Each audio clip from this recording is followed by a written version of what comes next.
जय Hind everyone. I hope everybody is fine. चलिए guys, तो आज जो रिवर सिस्टम मैं शुरू कर रहा हूँ तो ये हमारा है इंडस रिवर सिस्टम।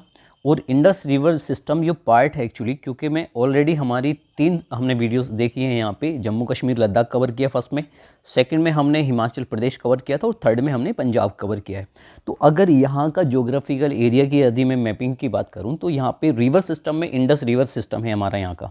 तो इसीलिए आज जो हम पढ़ने वाले हैं वो कौन सी रिवर सिस्टम पढ़ने वाले हैं, तो यहाँ पे हम पढ़ेंगे इंडस रिवर सिस्टम, राइट। अब इंडस रिवर सिस्टम को हिंदी में कहा जाता है सिंधु नदी तंत्र, ठीक। सिंधु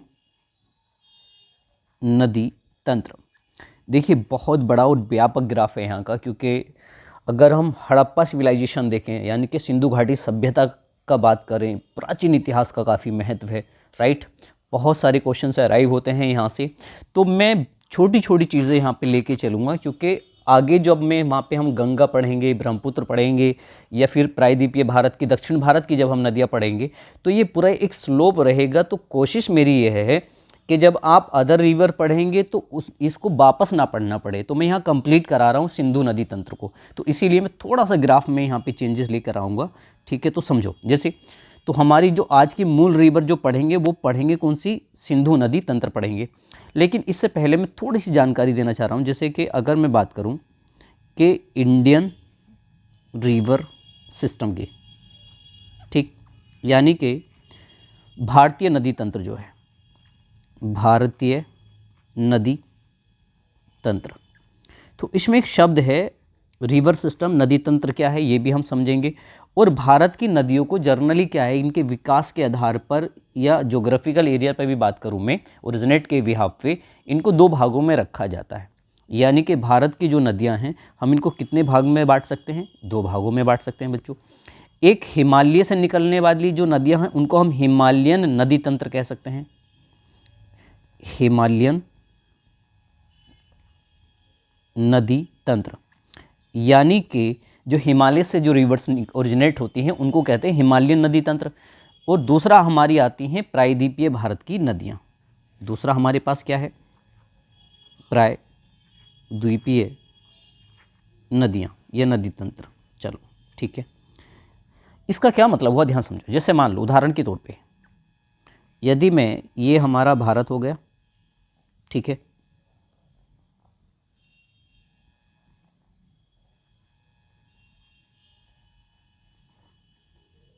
सपोज दैट इसको मैं इंडिया मान लेता हूँ, ऐसी रफली ग्राफ मैंने बनाया यहाँ पे। तो मैं क्या कह रहा हूँ कि यहाँ से समझेंगे, यहाँ क्या है, अरब सागर है इधर साइड में, सभी को पता होगा जनरली। इधर साइड में क्या है, बंगाल की खाड़ी है। तो अरब सागर और बंगाल की जो खाड़ी है, यदि यहाँ की मैं बात करूँगा तो हिंद महासागर है। ये दोनों वैसे हिंद महासागर के पार्ट है। तो इन तीन तरफ से इतना जो भारत का इलाका, ये वाला, ये जो भारत का क्षेत्र है जिसको मैंने इस तरह से मैं सर्कल कर रहा हूँ, इतने भारत को कहते हैं प्रायद्वीपीय भारत। प्रायद्वीप उसको कहते हैं जिसके तीन ओर से क्या होता है, पानी, राइट। तो होता क्या है, इंडिया के रेफरेंस में यदि आप सीखेंगे तो आप ऐसा समझो कि सर यहाँ है हिमालय पर्वत, ठीक है, ये हिमालय पर्वत है ऐसे। तो हिमालय पर्वत से जो नदियाँ निकलती हैं उनको हिमालयन नदी तंत्र कह दिया। जिस प्रायद्वीपीय भारत से नदियाँ निकलती हैं उनको प्रायद्वीपीय नदियाँ कह दिया। इस आधार पे हमने भारत की नदियों को दो भागों में बांट दिया है। क्या ये बात समझ में आ गई यहाँ पे? चलिए, तो अब आपको समझ में आया कि कौन कौन सी नदियाँ हैं। तो भारत में दो तरह के रिवर सिस्टम हैं, एक हिमालय से जो नदियाँ निकलती हैं और एक दक्षिण भारत में जो नदियाँ होती हैं, ठीक है। अब हिमालय की, क्योंकि मुझे केवल सिंधु पढ़ानी है इसीलिए मैं इधर अभी नहीं जा रहा हूँ, तो इसलिए मैं इसको जंप करके मैं समझाता हूँ। हिमालय की जो नदी तंत्र हैं इसमें हमको तीन रिवर सिस्टम मिलते हैं। एक सिंधु नदी तंत्र मिलता है, सिंधु नदी तंत्र। एक हमें हिमालय से जो बड़ा नदी तंत्र देखने को मिलेगा वो दूसरा गंगा का मिलेगा, गंगा नदी तंत्र मिलेगा। और थर्ड हमें इधर देखने को मिलेगा ब्रह्मपुत्र, ब्रह्मपुत्र नदी तंत्र। ये तीन रिवर सिस्टम है जो हिमालय के हैं। अब पहला एक शब्द आया था, यहाँ पर भी नदी तंत्र शब्द देखने को मिल रहा है, यहाँ पर भी नदी तंत्र है। ये इंग्लिश में कहेंगे तो इसको रिवर सिस्टम कह देंगे। इसका मतलब क्या होता है वो समझ लेते हैं। देखो बच्चों, अगर मैं बात करूं किसकी, रिवर सिस्टम की,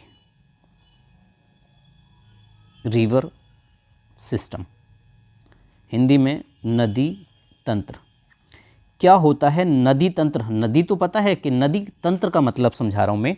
तो अगर हमसे पूछा जाए कि सर नदी तंत्र क्या होता है, एन का मतलब नदी, टी का मतलब तंत्र, समझ लो शॉर्ट में। तो नदी तंत्र का मतलब होगा मुख्य नदी, मेन रिवर, इंग्लिश में मेन रिवर कह देंगे तो मुख्य नदी,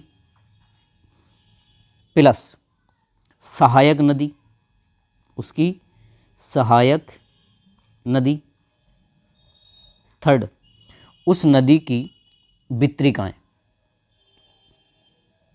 वितरिकाएं। हमारे सामने 3 शब्द आए हैं। एक शब्द आया है main river, main river, plus साथ में आ गया है उसकी ट्रिब्यूटरीज, इंग्लिश में कहेंगे ट्रिब्यूटरीज, और थर्ड हमारे पास में है डिस्ट्रीब्यूटरीज, डिस्ट्रीब्यूटरीज। पहले मैं आपको यही समझा देता हूं कि मुख्य नदी, सहायक नदी और वितरिकाएं किसको कहते हैं, क्योंकि जब हम रिवर सिस्टम शुरू कर दूंगा मैं, तो वहां उसको समझने के लिए हमें इन शब्दों का प्रयोग करना भी ज़रूरी है। उदाहरण के तौर पे अगर मैं आपको ये समझाऊं कि नदी तंत्र में ये क्या क्या चीज़ें हैं, जैसे मान लो मैंने उदाहरण लेके चल रहा हूँ समझाने की वजह से। ये कोई जगह है, कोई ग्लेशियर है, कोई बर्फ़ का हिम का पहाड़ है। इस पहाड़ पे क्या, इसको मैंने कह दिया ग्लेशियर, या आपका इसको कह दिया हिमनद, हिमनद या ग्लेशियर, इंग्लिश में कहते हैं ग्लेशियर। ऐसे समझ लेंगे ये क्या है, बर्फ़ का पहाड़ है। यहाँ से बर्फ़ पिघलती है, उसी बर्फ़ के पिघलने से नदी बनती है। ठीक, उदाहरण के तौर पे मान लेते हैं कि ये सर यहाँ से क्या था, एक नदी निकली और वो नदी चली गई यहाँ पर। क्या ये बात समझ में आ गई? और मैंने इस नदी, ये जो नदी है मान लो इसका नाम है गंगा। क्या नाम है? ये गंगा नदी मान लेते हैं उदाहरण के तौर पे। ठीक है, एक नदी और यहाँ से निकलती है दूसरे ग्लेशियर से, और वो यहाँ से आके वो इसमें मिल जाती है यहाँ पे। ठीक, आप ऐसा मान लो। अब मान लो उदाहरण के तौर पे इसका मैंने नाम दिया है यमुना। कौन सी नदी नाम दे दिया इसका? इसका यमुना नाम दे दिया। ठीक है, अब समझिए। अब कहानी क्या है वो समझो। तो हम क्यों कहते हैं कि गंगा क्या है, ये मुख्य नदी है। इसको क्या कहा जाता है? मुख्य नदी, राइट। और यमुना को कहा जाता है गंगा की सहायक नदी, गंगा की सहायक नदी कहा जाता है। भाई अब मेरा सवाल यह है कि यमुना को क्यों हम मुख्य नदी क्यों नहीं कह रहे हैं, गंगा को क्यों कह रहे हैं? अरे गंगा को भी तो कह सकते हैं कि गंगा, क्योंकि आपके सोचो यहाँ पे आके दोनों मिली हैं, तो हम ये क्यों कह रहे हैं कि यमुना मिली है? मैं ये भी तो कह सकता हूँ कि गंगा आकर यमुना में मिली और फिर आगे से यमुना चली है, ऐसे क्यों नहीं कहा? तो सहायक क्या होती है और मुख्य नदी क्या होती है, अब ये समझ लीजिए। तो जो मैं यहाँ समझा रहा, तो मेन रिवर क्या होती है, वो सहायक नदी से ज़्यादा गहरी होती है। जो नदी गहरी होगी उसको मुख्य नदी कहा जाएगा। ये क्या होगी, ये कम गहरी होगी, ये कम गहरी नदी होगी, तो सहायक नदी है। इसका मतलब है कि गंगा और यमुना में गंगा क्या है, ये ज़्यादा गहरी है, इसकी गहराई ज़्यादा है।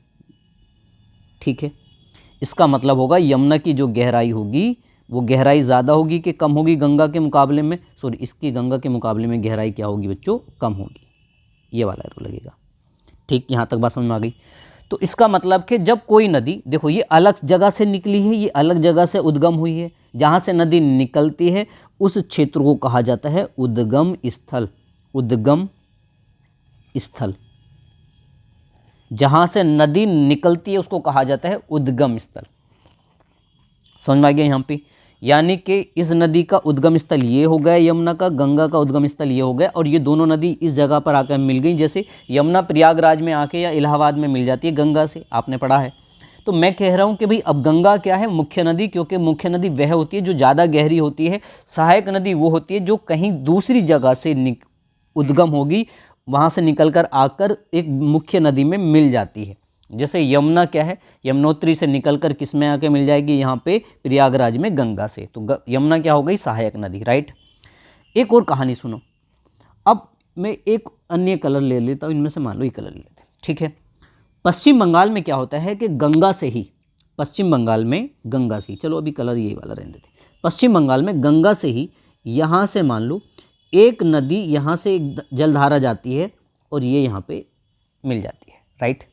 अब आप समझो, यदि मैं आपसे अब ये समझाना चाहूँ बच्चों कि मान लो भाई ये जो जगह है, ये वाली, ये जो जगह है, इसका मैंने नाम दे दिया बंगाल की खाड़ी। क्या है ये? बंगाल की खाड़ी।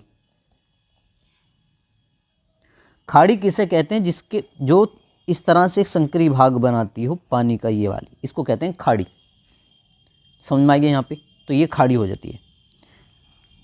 तो ये बंगाल की खाड़ी, क्योंकि बंगाल की में इधर भारत का इलाका, उधर पश्चिम बंगाल, उसमें बांग्लादेश है, फिर उधर साइड में अगर आप जाएंगे तो फिर म्यांमार थाईलैंड वाला इलाका आ जाएगा ऐसे।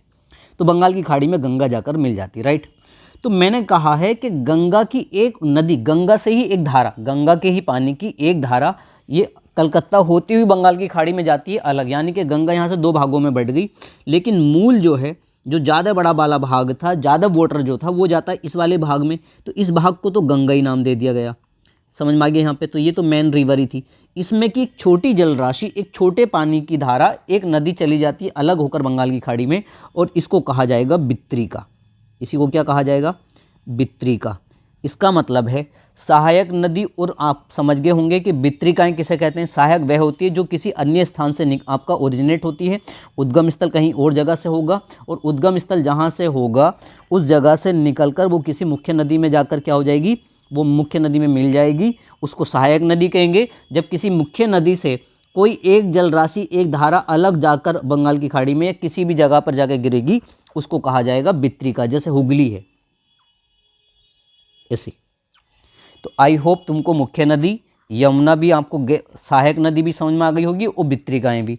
तो इसका मतलब है कि मुख्य नदी और उसकी जितनी भी सहायक नदी होंगी, गंगा की, यमुना ही नहीं, जितनी भी सहायक नदी हैं, जितनी भी बित्रिकाएँ हैं, इन सब को मिलाकर कहा जाता है नदी तंत्र। तो नदी तंत्र का मतलब है मेन रिवर, सहायक नदियाँ और उसकी बित्रिकाएँ, इन सब का समावेशन कहलाता है रिवर सिस्टम। क्या ये बात समझ में आ गई है आपको यहाँ पे? अगर आप इस मैप में देखो, जैसे मैं यहाँ से मान लो ये कलर को ले लेता हूँ, ये ब्रह्मपुत्र नदी है, ये वाली देखो, ये ब्रह्मपुत्र नदी आती है यहाँ, ठीक। इधर से ये जो नदी आप देख पा रहे हो, ये वाली नदी है गंगा, ठीक है। यहाँ दोनों आकर मिली, और यहाँ से ये नदियाँ जाकर इस तरह से बंगाल की खाड़ी में चली गई, इस तरह से, ठीक है। अब आप पाएंगे इसी में से कुछ छोटी छोटी नदियाँ, जैसे इसको यदि मैं जूम करके यहाँ पे दिखाऊं, तो यहाँ से एक नदी, ये वाली जो नदी है, फिर यहाँ से भी ये दो रूप में इधर, एक रूप में इधर, ऐसे। फिर यहाँ से आप देख रहे हैं गंगा में से एक धारा जल राशि ये गई, यहीं से आप देख पा रहे हैं, तो एक जल राशि ये गई, इस तरह से ये एक जल राशि ये जाती है, एक जल राशि यहाँ से ये जाती है, इसमें से देखो एक जल राशि ये चली गई है। आप क्या देख पा रहे हो कि यहाँ हो क्या रहा है कि मुख्य रिवर में से कई नदियाँ कटी हैं, कई नदियाँ अलग अलग बह गई।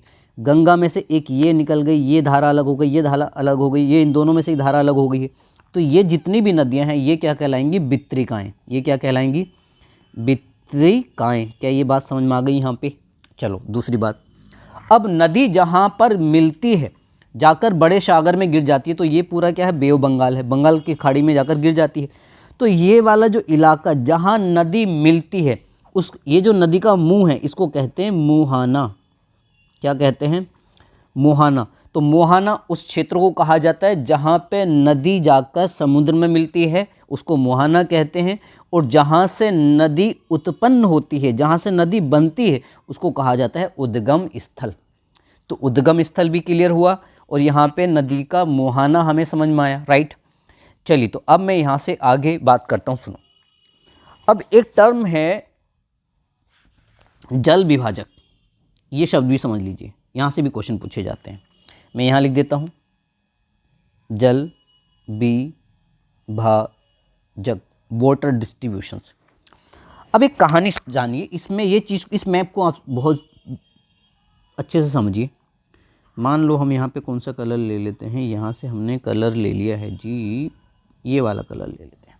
देखो, अब ध्यान से सुनो। देखो बच्चों, यहाँ से एक नदी गई, ये वाली जिसको मैं सर्कल कर रहा हूँ, तो ये है सिंधु नदी। एक नदी यहाँ से आई और इस नदी का जो नाम है बच्चों, इस नदी का नाम है गंगा। गंगा की एक धारा यहाँ से गई और एक धारा यहाँ से गई। एक नदी यहाँ से निकलती है गंगा के ही पास से, और इस तरह से होती हुई बच्चों ये वाली जो नदी है यहाँ से होती हुई आके गंगा में मिल जाती है इस तरह से। अब आप समझते रहना ध्यान से। मैं ये कह रहा हूँ कि उसके बाद में बहुत सारी जो नदियाँ हैं यहाँ से निकलती हैं और वो इधर चली जाती हैं, यहाँ पे यहाँ पे यहाँ पे यहाँ पे, ये सारी नदियाँ हैं ये सब, ठीक इस तरह से। अब आप क्या देख पा रहे हो, जल विभाजक क्या है? जल विभाजक का मतलब ये है, जैसे सर ये वाला जो इलाका है इसमें एक नदी फ्लो हो रही है, लेकिन यहाँ बीच में यहाँ पर इतनी जो जगह है, इसको मैं कौन सा इस कलर से देखो, ये वाला जो क्षेत्र है जिसको मैंने ग्रीन से किया है, ये वाला इलाका ये ऊंचा है, जिसकी वजह से यमुना नदी का पानी भी इधर ना जाके, ऐसा क्यों है मैं कह रहा हूँ कि इधर यमुना इधर क्यों नहीं जाती है? यमुना इधर इसलिए नहीं जाती क्योंकि यहाँ का क्षेत्र ऊंचा है, जिसकी वजह से वो इसके ढाल के किनारे किनारे इधर चली जाती है। यहाँ बीच में क्या है बच्चों, यहाँ पर है पठारी क्षेत्र है। ये यहाँ पढ़ते होंगे मालवा का पठार है, यहाँ पे छोटे नागपुर का पठार, इस तरह से आपने सुनते होंगे। तो यहाँ ये जगह ऊंची है, ये जगह क्या है, बहुत ऊंची है। दूसरा यहाँ पर एक पर्वत भी है, ये वाला पर्वत है, सतपुड़ा की पहाड़ियाँ हैं। यहाँ पे क्या है, सतपुड़ा की पहाड़ियाँ हैं। यहाँ पर एक गहराई का इलाका है ये वाला। ये क्या चीज़ें समझा पा रहा हूँ, सुनो। सिंधु नदी का जो बहाव है, जो ढाल है, वो इसी डायरेक्शन में किसकी वजह से है, तो वो इस वाले क्षेत्र की वजह से। इसका मतलब है कि गंगा नदी और सिंधु के बीच में विभाजन का जो काम करता है वो ये वाला इलाका करता है। और ये जो इलाका ये है चंडीगढ़ का, कौन सा, चंडीगढ़ का इलाका, ये इसको हम दिल्ली रिच कहते हैं। क्या कहते हैं, दिल्ली रिच। सवाल क्या आता है सर यहाँ से, तो सवाल यह आया था कि दिल्ली रिच, देखो सवाल यह था सिंधु नदी के में और गंगा नदी के बीच में जल विभाजक का कार्य कौन सी जगह करती है, चंडीगढ़। क्योंकि चंडीगढ़ इस तरह से ऊंचाई पर है, तो या तो देखो गंगा का पानी है, यमुना इधर से चली जाती है और सिंधु इधर से चली जाती है। इस वजह से क्या होता है, ना तो सिंधु का पानी इधर जाता है, ना गंगा इधर नहीं बहती है। आपको समझ, विभाजक क्या, तो विभाजक का मतलब है पानी का डिस्ट्रीब्यूशन कहाँ पे कौन करता है। फिर क्वेश्चन आता है आपसे भी, गंगा और ब्रह्मपुत्र नदी, जैसे ये ब्रह्मपुत्र हो गई, ये गंगा हो गई, इन दोनों के बीच में विभाजक का काम कौन सी जगह करती है, वो ये वाली जगह करती है। इसका नाम है मालदा दरार। क्या नाम है इसका, मालदा दरार काम करती है यहाँ पे। ये गहरा क्षेत्र है इस तरह से, ये इतना गहराई क्षेत्र है, तो इस गहराई की वजह से वो नदी भी इधर आ जाती है, वो भी इसमें आ जाती है। इस वजह से क्या होता है, यहाँ पे आके दोनों नदियाँ मिल जाती हैं इस गड्ढे में, ऐसा समझ लेंगे, राइट। फिर यहाँ पे क्या है, यहाँ पे पठार है, तो पठार की वजह से सारी नदियाँ फिर इधर बहती हैं ढाल पे से। यहाँ सतपुड़ा की पहाड़ियाँ, जिसकी वजह से क्या होता है, अब सुनो, ये मान लो उदाहरण के तौर पे मैं अगर यहाँ समझाना चाहूँ,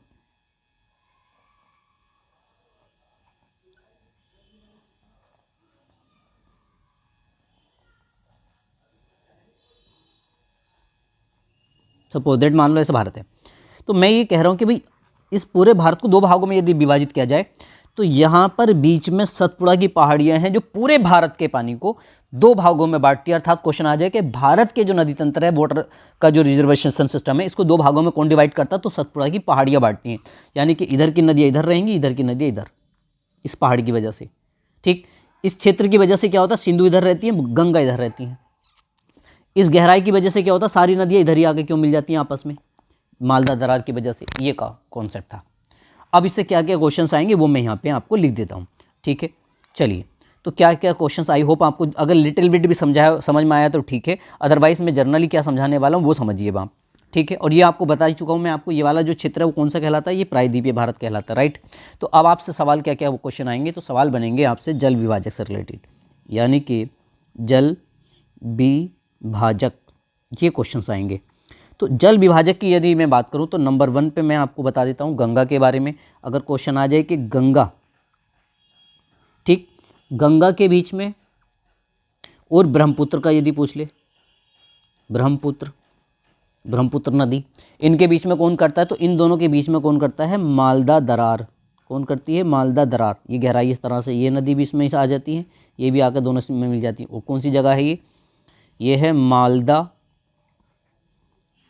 मालदा दरार।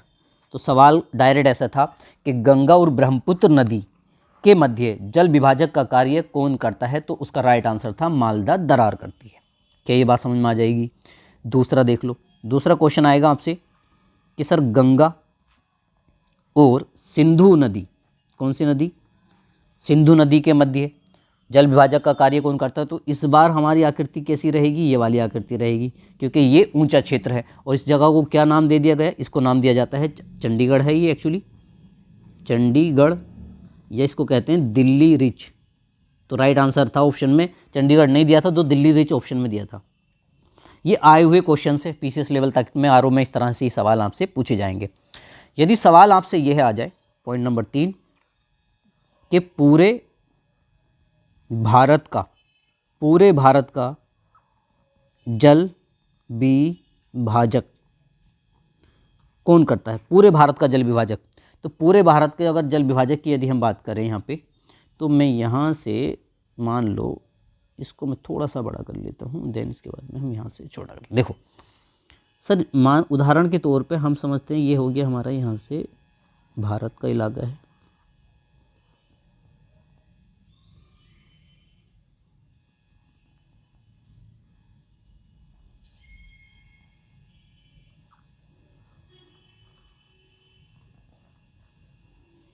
ऐसा मान लेते हैं ये हमारा भारत का, ठीक है। तो यहाँ से पूरे भारत का विभाजक का मतलब है सर यहाँ पे ये वाला जो पर्वत है इसको पूछ रहे वो, और इसका क्या नाम बताया था मैंने आपको? तो इसका नाम था सतपुड़ा पर्वत। तो ये क्वेश्चंस भी पूछा जा चुका है कई बार। केवल क्या है, केवल 2 ऐसी नदियां हैं जो उल्टी बहती हैं। देखो यहाँ से सिंधु आती है, इधर चली जाती है, ठीक है। इसकी वजह से इधर रह जाती है क्योंकि सर यहाँ पे ये वाली जो जगह है यहाँ पे है दिल्ली रिच। इसी वजह से यहाँ से जो बाकी नदियाँ निकलती हैं वो कहाँ चली जाती हैं? यहाँ पर। फिर इसी सब नदियाँ इधर ही आके क्यों मिलती हैं? क्योंकि सर यहाँ पर है मालदा दरार गहराई वाला क्षेत्र है, इसी वजह से यहाँ पे आती है। ब्रह्मपुत्र भी यहाँ से इधर आ जाती है, फिर यहाँ से होकर ये इधर चली जाती है। समझ में आ गया यहाँ पे? इस तरह से बाकी इधर की नदियाँ, प्रायद्वीपीय भारत की नदियाँ सब कहाँ चली जाती हैं? बंगाल की खाड़ी में। क्यों चली जाती हैं उसका सुनिए। उसका कारण यह है कि ये वाला जो क्षेत्र है जिसको मैं वाइट कलर से यहाँ पे कर रहा हूँ, ये ऊंचा है इधर का एरिया, और इधर को भारत का ढाल है ऐसे, तो सारी नदियाँ इधर जाती हैं इसी ढाल की वजह से। यहाँ की सोन नदी, बाकी नदी, यमुना वमुना सब गंगा में क्यों जाती हैं? क्योंकि सर यहाँ पे पठारी इलाका है और पठार ऊंचा क्षेत्र है और इसके ढाल से नदी इधर चली जाती हैं। भारत का इधर का हिस्सा इधर को झुका हुआ है, इसी वजह से इधर चली जाती हैं। समझ में आ गया यहाँ पे? दूसरा, केवल 2 ऐसी नदियाँ हैं जो अपोजिट डायरेक्शन में बहती हैं। वो क्या करती हैं? वो यहाँ पर इधर डायरेक्शन को बहती हैं उल्टी। मतलब केवल 2 नदियाँ हैं। वो कौन कौन सी हैं? एक तो है नर्मदा और एक है ताप्ती, और ये दोनों उल्टी क्यों बहती हैं? उसका मूल कारण यह है कि यहाँ पर जो पर्वत है ना, सतपुड़ा और विंध्याचल जो पर्वत है, तो उसके बीच में घाटी सी है। तो वो घाटी जो दरार है, ठीक, उस घाटी की वजह से, उस दरार की, उसको कहते हैं भ्रंश घाटी। मतलब गहराई, ये समझिए घाटी बन गई है। घाटी मतलब एक तरह से नाली सी बन गई है पहाड़ की वजह से, जिसकी वजह से उसका पानी का रुख इधर है, नदी की वजह से नहीं, भ्रंश की वजह से, घाटी की वजह से उल्टी बहती है। नदियों की वजह से कोई रूल नहीं है यहाँ का। इस तरह से आपने सीख लिया भारत का जल विभाजक। तो आई होप आपको ये क्वेश्चन कुछ समझ में आया होगा। अगला एक शब्द आता है आपसे, अपवाह तंत्र या ड्रेनेज एरिया किसको कहते हैं? देखो मान लो उदाहरण के तौर पर ये कोई नदी है, एनी रिवर, इसको मान लेते हैं हम, सिंधु नदी मान लेते हैं, सिंधु, गंगा, कोई भी मान लो, राइट। तो मैं ये कह रहा हूँ कि अपवाह तंत्र का मतलब यहाँ से कि ये तो हो गई सर मूल नदी। कौन सी नदी हो गई बच्चों? सर ये वाली है मूल नदी, ठीक है, हम समझ लेते हैं, चलो मूल नदी मान लिया इसको हमने। इसको क्या मान लेते हैं? मूल नदी, और इस तरह समुद्र में चली गई, राइट। अब इस नदी में अगर मैं ये कहूँ कि भाई यहाँ से आकर एक नदी मिली है, इस छोटी नदी में एक नदी यहाँ से मिली है, इसमें एक नदी यहाँ से निकली, यहाँ पर आकर मिल गई, एक नदी यहाँ से आकर यहाँ पे मिली, इसमें एक नदी यहाँ से मिली थी, एक नदी यहाँ से आकर मिली, फिर पानी इधर चला जाएगा, ऐसे इनमें नदियों में इस तरह। तो ये सब कैसी हो गई? इसकी सहायक नदियाँ हो गई हैं, राइट। अब एक और बात समझना है, यहीं से सीखना है, वो भी हमें समझो। तो ये जो नदी है, तो हो क्या रहा है यहाँ पे, आप अगर एक चीज समझ पा रहे हैं,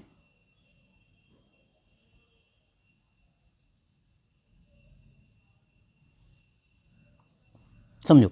तो अब जैसे यदि मैं बात करूं यहाँ पे, तो हम क्या सीख पा रहे हैं कि सर ये वाली जो नदी जाकर समुद्र में मिल गई, मुख्य नदी, ये सहायक नदियाँ हो गई हैं। तो ये नदी का क्या करा होगा कि इसकी जो सहायक नदी है यहाँ तक सिंचाई कर रही होगी, इसका पानी यहाँ तक यूज़ होता होगा, उदाहरण के तौर पे यहाँ पर पानी का यूज़ होता होगा, यहाँ तक इसका प्रयोग होता होगा इस तरह से, राइट। तो होता क्या, सुनिए, ये जो पूरा एरिया है, इतने एरिया तक कहीं ना कहीं इस नदी का पानी डायरेक्ट इनडायरेक्ट रूप से पहुँचता है, छोटी नालों के माध्यम से, छोटी नहरों के माध्यम से, छोटी नदियों के माध्यम से, ठीक। इस पूरे इलाके को, इसको कहते हैं अपवाह तंत्र, जहाँ तक नदी का बहाव क्षेत्र होता है, जहाँ तक नदियों का पूरा एक तरह से सिंचाई क्षेत्र, क्या कहते हैं, यह है सिंचाई क्षेत्र है, ड्रेनेज क्षेत्र। इसी को कई बार हम कह देते हैं एक तरह से बेसिन, क्या कहते हैं, नदी का बेसिन क्या होता है। तो देखो बेसिन क्या है, जनरली उदाहरण के तौर पे यदि मैं आपको बेसिन समझाना चाहूँ तो आप ऐसा समझो, बेसिन का थोड़ा सा अपोजिट होता है बेसिन बराबर। तो बेसिन भी एक तरह से ये भी सिंचाई क्षेत्र है, सिंचाई क्षेत्र को बेसिन ही कहते हैं, नदी का जो जहाँ तक पानी पहुँचता है। जैसे हमने क्या सीखा था कि सर हमने यह सीखा कि मान लो ये हमारी क्या थी, गंगा थी, इस तरह से बंगाल खाड़ी में चली गई, यहाँ से आके इसमें से यमुना आके मिल गई, यहाँ से आके गंडक वंडक और अन्य कोसी वोसी आके मिल गई, यहाँ से आपकी मान लीजिए सोन नदी वगैरह यहाँ पे आके मिल जाती है, इस तरह से बड़ा एक नदी तंत्र बना, ठीक। तो होता क्या होगा सर, ये जो नदी है ये कम से कम इतना क्षेत्र तक तो सिंचाई करती होगी, नालियों से माध्यम से यहाँ पे पानी पहुँचता होगा खेतों में। इस नदी का पानी क्या होता होगा सर, इतने एरिया में इस नदी का पानी कहीं ना कहीं जाता होगा, इस नदी का पानी यहाँ तक आता होगा, इसका नदी यहाँ तक, इस तरह से। तो जहाँ तक जिस नदी के पानी के से सिंचाई होती है उतना इलाका उस नदी का बेसिन कहलाता है, ठीक। यानी कि उदाहरण के तौर पे यदि मान लो ये यमुना है तो यमुना का बेसिन केवल इतना है, ये यदि सोन नदी है तो ये सोन नदी का बेसिन इतना है, और ये दोनों सहायक नदी है गंगा की, तो जहाँ तक इस ये पूरा कहलाएगा गंगा का बेसिन।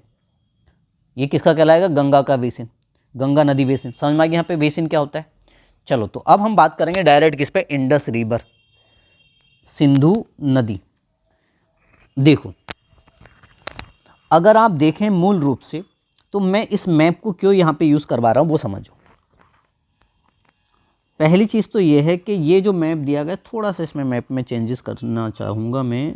भारत का नक्शा एक्चुअली में यहाँ तक है, ये वाला बड़ा वाला ऊंचा वाला इलाका, और फिर यहाँ से जाएंगे तो इस तरह से ये इलाका है भारत का, और इसको हम ऐसे बना देते हैं इस तरह से, ठीक।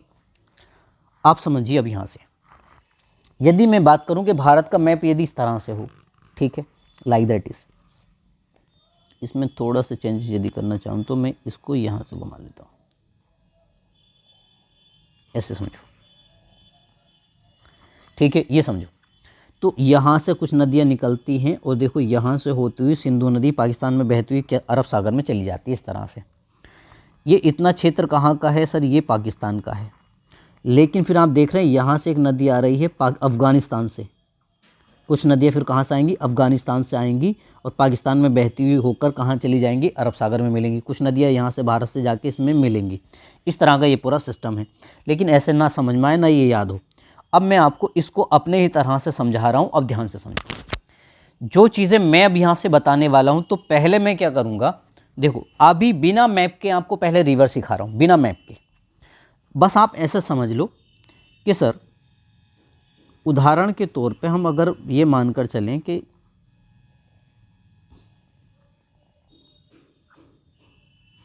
यदि मैं ऐसा नक्शा बताऊं आपको, यदि उदाहरण के तौर पे ये हमारा भारत है ऐसे, ठीक है, सपोज दैट उदाहरण के तौर पर, तो आपको समझना ये है कि सर ये वाली एक जो जगह है यहाँ पर, अब मैं यहाँ पर आपको समझाऊंगा, ठीक। केवल पहले हम इतने पे समझेंगे। यहाँ ये जो जगह है ना, इतनी जो जगह देख पा रहे हैं जिसको मैंने ये किया, राइट, और इसको छोटा करते हैं। तो ये है क्या सर, इसका नाम है मानसरोवर झील। क्या नाम है यहाँ पे, मानसरोवर एक झील है। ये जो मानसरोवर झील है, इसके यहीं पास में यहाँ पर एक पर्वत है जिसका नाम है कैलाश पर्वत। कौन सा नाम है, कैलाश पर्वत। यानी कि कैलाश पर्वत की जो रेंज होगी वो लगभग मान कर चलो ये कैलाश पर्वत है पूरा इतना यहाँ तक, राइट। एक और बात समझो यहीं पर ही। दूसरा मैं यहाँ से समझा रहा हूँ आपको कि हम कौन सा यहाँ से सपोजेड ये कलर लेते हैं, वाइट कलर ले, चलो ये वाला। यहाँ क्या है कि ये एक पर्वत यहीं का एक ग्लेशियर है। ये क्या है? एक ग्लेशियर है बच्चों, एक ग्लेशियर है, ग्लेशियर यहीं पर। ये जो ग्लेशियर है, इस ग्लेशियर का जो नाम है, इसका नाम है चेमा युंगडुंग। क्या नाम है? चेमा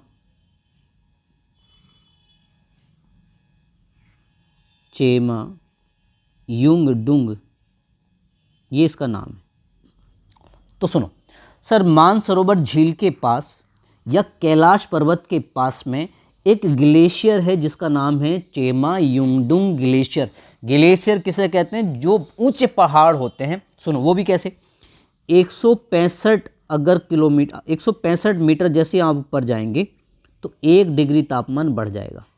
165 मीटर पर कितना डिग्री से तापमान क्या हो जाता है? सॉरी, घट जाता है। इतना तापमान घट जाएगा, 1 डिग्री तापमान कम हो जाएगा। समझ में आ गया यहाँ पे? और यहाँ के जो पर्वतों की ऊंचाई है वो लगभग 600 मतलब 6 किलोमीटर की है, तो 6000 मीटर हो गया। तो 6000 मीटर का मतलब तो लगभग हो जाएगा कि सर, यदि अगर मैं बात करूँगा तो लगभग मान के चलो कि 30 डिग्री तापमान तो कम हो ही जाएगा। ठीक, इतना ज़्यादा जब कम तापमान होता है तो यहाँ पर क्या होता है? पर्वतों पर ऊपर वहाँ पे जो पानी होता है वो एक तरह से बर्फ़ के रूप में जम जाता है। तो इसका मतलब है कि बे पहाड़ जिन पर बर्फ़ जमा हुआ है, तो बर्फ़ जमे हुए पहाड़ों को ग्लेशियर या हिमनद कहते हैं। राइट, आई होप आपको ये बात समझ में आई। अब सर, यहाँ से एक नदी निकलेगी। यहाँ से क्या होती है? एक नदी निकलती है। उस नदी को मैं कौन सा कलर से बना देता हूँ? मान लेते हैं सर, ये कलर ले लेते हैं, यहाँ वाला। अब आप समझो वो जो जगह मैंने आपको भी बताई, ठीक है, यहाँ से। अब इस जगह से सर एक नदी निकलेगी इस तरह से, यहाँ से लाइक दैट इज होकर चलेगी, वो यहाँ जाएगी इस तरह। यहाँ जाने के बाद में फिर वो यहाँ से टर्न लेगी, यहाँ से प्रवेश करेगी ऐसे, और ऐसे होते हुए वो अरब सागर में चली जाएगी। इस तरह से ये वो नदी है। ये जो इस तरह से मैंने आपको नदी दिखाया, अब आपको ये वाला एरिया मैं आपको ऑलरेडी समझा चुका हूँ। सुनो क्या क्या चीज़ें सीखी आपने? तो आपने यह सीखा कि सर, ये कलर ले लेते हैं हम, यहाँ पे देखो सर, हमने ये सीखा कि यहाँ क्या है? एक नदी है जिसका नाम है मानसरोवर झील, और मानसरोवर झील के पास में कौन सा ग्लेशियर है? चेमा युंगडुंग ग्लेशियर। और इसी ग्लेशियर के पास में कैलाश पर्वत, तो कैलाश पर्वत के पास में मानसरोवर झील के पास एक ग्लेशियर है जिसका क्या नाम है? चेमा युंगडुंग ग्लेशियर। और यहीं से एक नदी निकलती है जिस नदी का क्या नाम है? ये वाली जो नदी है यहाँ से निकलकर अपना पानी ग्रहण करती है, और ये नदी है सिंधु नदी। कौन सी नदी है ये? तो सर ये नदी है सिंधु नदी। ठीक, सिंधु नदी। तो ये जगह क्या हो गई? इसका उद्गम स्थल हो गई, उद्गम स्थल। तो इस तरह, और ये जगह कौन सा इलाका, क्षेत्र कौन सा है? ये पूरा जो क्षेत्र है तो ये तिब्बत का इलाका है। कौन सा क्षेत्र है ये पूरा क्षेत्र तिब्बत का है। वर्तमान में तिब्बत पे किसका कब्जा है? तो चीन का कब्जा है। तो तिब्बत एक तरह से चीन का राज्य है। तो आपने सीखा तिब्बत में मानसरोवर झील के पास कैलाश पर्वत के पास में एक ग्लेशियर है जिसका नाम है चेमा युंगडुंग ग्लेशियर, और वहाँ से एक नदी निकलती है सिंधु नदी। तो सिंधु नदी का उद्गम स्थल मानसरोवर झील भी दे सकता है, या चेमा युंगडुंग ग्लेशियर भी दे सकता है, या तिब्बत नाम भी आ सकता है। इतने नाम इसके आ सकते हैं। ठीक है बच्चों, इस तरह से। अब देखो हुआ ये सर, यहाँ से ये नदी क्या हुई? यहाँ पर जाकर अगर हम देख पा रहे हैं यहाँ से, तो ये नदी इस जगह भारत में कर रही है प्रवेश। तो क्वेश्चन आता है कि सिंधु नदी भारत में कहाँ प्रवेश करती है? क्या क्वेश्चन आता है कि सिंधु नदी भारत में कहाँ पर प्रवेश करती है? तो वो इस वाले पॉइंट को आपसे कभी कभी पूछते हैं। यहाँ से ये पॉइंट भी आपसे कभी कभी पूछा जाता है। तो अगर इस पॉइंट के आपके बारे में आपसे पूछा जाए तो ये जो जगह इसका नाम है, तो दमचोक नाम है इसका। दमचोक कहाँ है? लद्दाख में है। ठीक है, तो दमचोक में प्रवेश, या इस तरह से लिख सकता हूँ, दमचोक में, या यहाँ से भारत में प्रवेश, वो छोटा कर यहाँ से लिखते, भारत में सिंधु प्रवेश, सिंधु का प्रवेश। अरे इतना याद रख लेना, सवाल ऑलरेडी आ चुका है कि सिंधु नदी भारत में किस जगह से प्रवेश करती है। तो सिंधु नदी भारत में जो प्रवेश करती है वो कहाँ से प्रवेश करती है? वो दमचोक से प्रवेश करती है। क्या ये बात समझ में आ जाएगी यहाँ पे? चलिए, और यहाँ से यहाँ तक कितनी दूरी कवर करके पहुँची थी, मतलब जहाँ से ओरिजिनेट हुई थी, तो इसने 320 किलोमीटर चली है यहाँ तक नदी। इतने किलोमीटर तक, यहाँ यानी कि जहाँ से तिब्बत से निकली थी और भारत में प्रवेश करने तक कितनी दूरी है, 320 किलोमीटर। तो ये दूरी तो खैर नहीं पूछी जाएगी फिलहाल, लेकिन जितने ये मैंने पॉइंट्स आपको बताए हैं ये सारे पॉइंट्स आपसे पूछे जाते हैं। क्या ये बात समझ में आ गई यहाँ पे? चलो जी, भारत में इसने प्रवेश कर लिया, कहाँ से? दमचौक से। उसके बाद में अब देखो, इसने यहाँ से आगे टर्न लिया, और टर्न लेने के बाद में यहाँ पर एक जगह है, ये वाली जहाँ से टर्न ले रही है, इसी पर यहीं पर दूसरा जो टर्न है यहाँ पर एक जगह है। इस जगह भी का आपसे नाम पूछा जाता है, और ये जगह है, इसका नाम है लेह। लेह क्या है? लद्दाख की राजधानी है।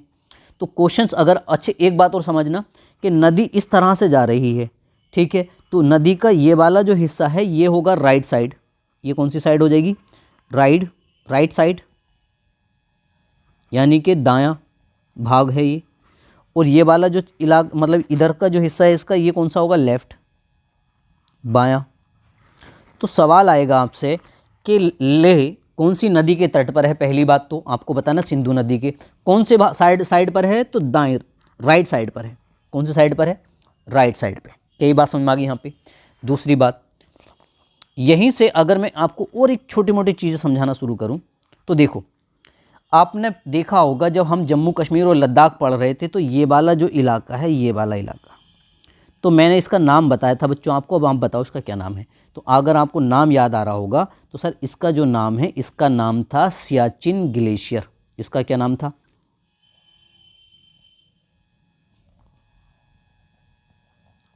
सियाचिन ग्लेशियर, ये इसका नाम था। क्या ये याद है आपको? अच्छा, एक चीज़ और मैं आपसे यदि पूछूं यहीं पर, तो सियाचिन ग्लेशियर पर भारत ने कब्ज़ा कब किया था? तो भारत ने इसने पे कब्ज़ा किया था 1984 में, और इसके लिए 2 ऑपरेशन किए थे, उसके नाम कमेंट्स में आप मुझे बताएंगे, ठीक है। अब सियाचिन ग्लेशियर से क्या होता है, यहाँ से सियाचिन ग्लेशियर से, इस जगह से सर 2 नदियाँ आती हैं। सियाचिन ग्लेशियर से कितनी नदी आती हैं? 2 नदी आएंगी। अब आप सोचिए वो किस तरह से, तो ये नदी यहाँ से, मान लो ये एक नदी है, निकल कर आ रही है यहाँ पे, और वो आके यहाँ से मिलती है यहाँ पर। एक नदी यहाँ से आएगी और इस तरह से आके वो इस वाली नदी में मिलेगी, ठीक है। इन नदियों के आपसे नाम भी पूछे जाते हैं, ठीक है। तो अगर इन नदियों के आपसे नाम पूछ लिए जाएँ, तो ये वाली जो नदी है, ये वाली नदी, तो इस नदी का क्या नाम है बच्चों? तो इस नदी का नाम है, इसे थोड़ा छोटा करता हूँ, देखो, यदि इस नदी का आपसे नाम पूछा जाए तो इस नदी का नाम है नुब्रा। क्या नाम है? इस तरह से भी नाम हो सकता है, ऐसा भी नाम लिखो मिल सकता है, नुब्रा नदी। अब ये जो नदी है, ये वाली जो मूल नदी है, इस नदी का क्या नाम है? तो इसका नाम है श्योक। क्या नाम है? श्योक, ये नाम, राइट। अब आपको क्या ध्यान रखना है, तो सवाल आएगा सियाचिन ग्लेशियर में, सियाचिन क्षेत्र में कौन सी नदियाँ बहती हैं? तो श्योक और नुब्रा बहती हैं। और श्योक और नुब्रा, देखो, तो श्योक नदी गहरी है, इसका मतलब ये होगी मूल नदी। अर्थात अगर मैं आपसे ये बात पूछूं कि सिंधु की सहायक नदी कौन सी है, तो सिंधु की जो सहायक नदी है वो है श्योक नदी। श्योक की सहायक नदी नुब्रा है, और नुब्रा और श्योक दोनों सिंधु की सहायक नदियां हैं। इस तरह से आपको याद रखना है, ठीक। अब इस मैप को यदि मैं थोड़ा और छोटा कर दूं, तो आप पाएंगे इस तरह से एक चीज़ यहाँ पर अगर आपको याद होगी, मैं लेता हूँ ग्रीन कलर, देखो ध्यान से समझना सर, यहाँ से ही यहाँ पर इस तरह से, ये देखो, ये जो मैं लाइन बना रहा हूँ, चलो इसको मैं डबल बना देता हूँ। ये क्या है? बाउंड्री है भारत और पाकिस्तान के बीच में, वो भी पीओके वाले क्षेत्र का क्या है? ये बाउंड्री है पीओके वाली, ये वाला पीओके का इलाका वाला, ठीक। इसको कहते हैं हम LOC, अगर आपको नाम याद आ रहा हो तो, लाइन ऑफ कंट्रोल, LOC, ठीक है। तो इसका मतलब है यहाँ से सिंधु नदी किसको पार करेगी? LOC को पार करेगी। जब LOC को यहाँ पे पार करेगी, तो LOC को पार करने के बाद में, और ये बाल्टिस्तान है, ये कौन सी जगह है फिर? ये पूरा इलाका क्या कहलाता है? या तो इसको हम कहते हैं पीओके, या फिर इसको मैंने नाम दिया था, अगर आपको नाम याद आ रहा होगा तो बाल्टिस्तान। क्या नाम है? बाल्टिस्तान, ठीक। और बाल्टिस्तान में ये वाला जो क्षेत्र है, ये वाला क्षेत्र, ये वाला, इसका जो नाम दिया था, इसका नाम था गिलगित। याद होगा अगर आपको, गिलगित, गिलगित, ये नाम था गिलगित। ठीक है, पूरा बाल्टिस्तान पीओके वाला, और पीओके की राजधानी क्या थी? पीओके की राजधानी है यहाँ पे, जिसका क्या नाम है? पीओके की राजधानी का नाम है मुजफ्फराबाद, अगर आपको याद आ रहा हो, राइट। तो अब आप सुनिए सर, गिलगित वाले क्षेत्र से 2 सहायक नदियाँ आएंगी। कितनी नदी आएंगी? 2 सहायक नदी। गिलगित वाले क्षेत्र से 2 नदियाँ आएंगी। अब देख लो इन दोनों नदियों को, देखो ये है हमारा गिलगित का इलाका, यहाँ से कितनी नदियाँ आने वाली हैं सर? 2 नदियाँ आएंगी। एक नदी आएगी, थोड़ा छोटा कर लेते हैं, यहाँ से आएगी और यहाँ पे मिलेगी। एक नदी यहाँ से निकल कर आएगी और यहाँ के मिलेगी, इस तरह से। समझ में आ गया? यहाँ पे 2 नदियाँ हैं। तो ये वाली नदी होगी, इन दोनों नदियों के आपसे नाम पूछे जा सकते हैं। तो देखो, अगर आपसे पहली इस वाली नदी का नाम पूछे तो इसका नाम है हुंजा। ये कौन सी नदी है?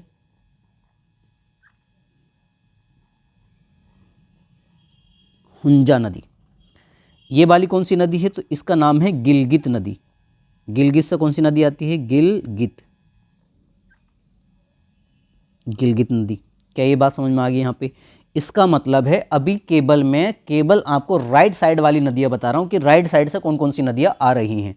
तो सबसे पहले आके मिली थी श्योक और नुब्रा, फिर हुंजा आ गई, फिर गिलगित आ गई, राइट।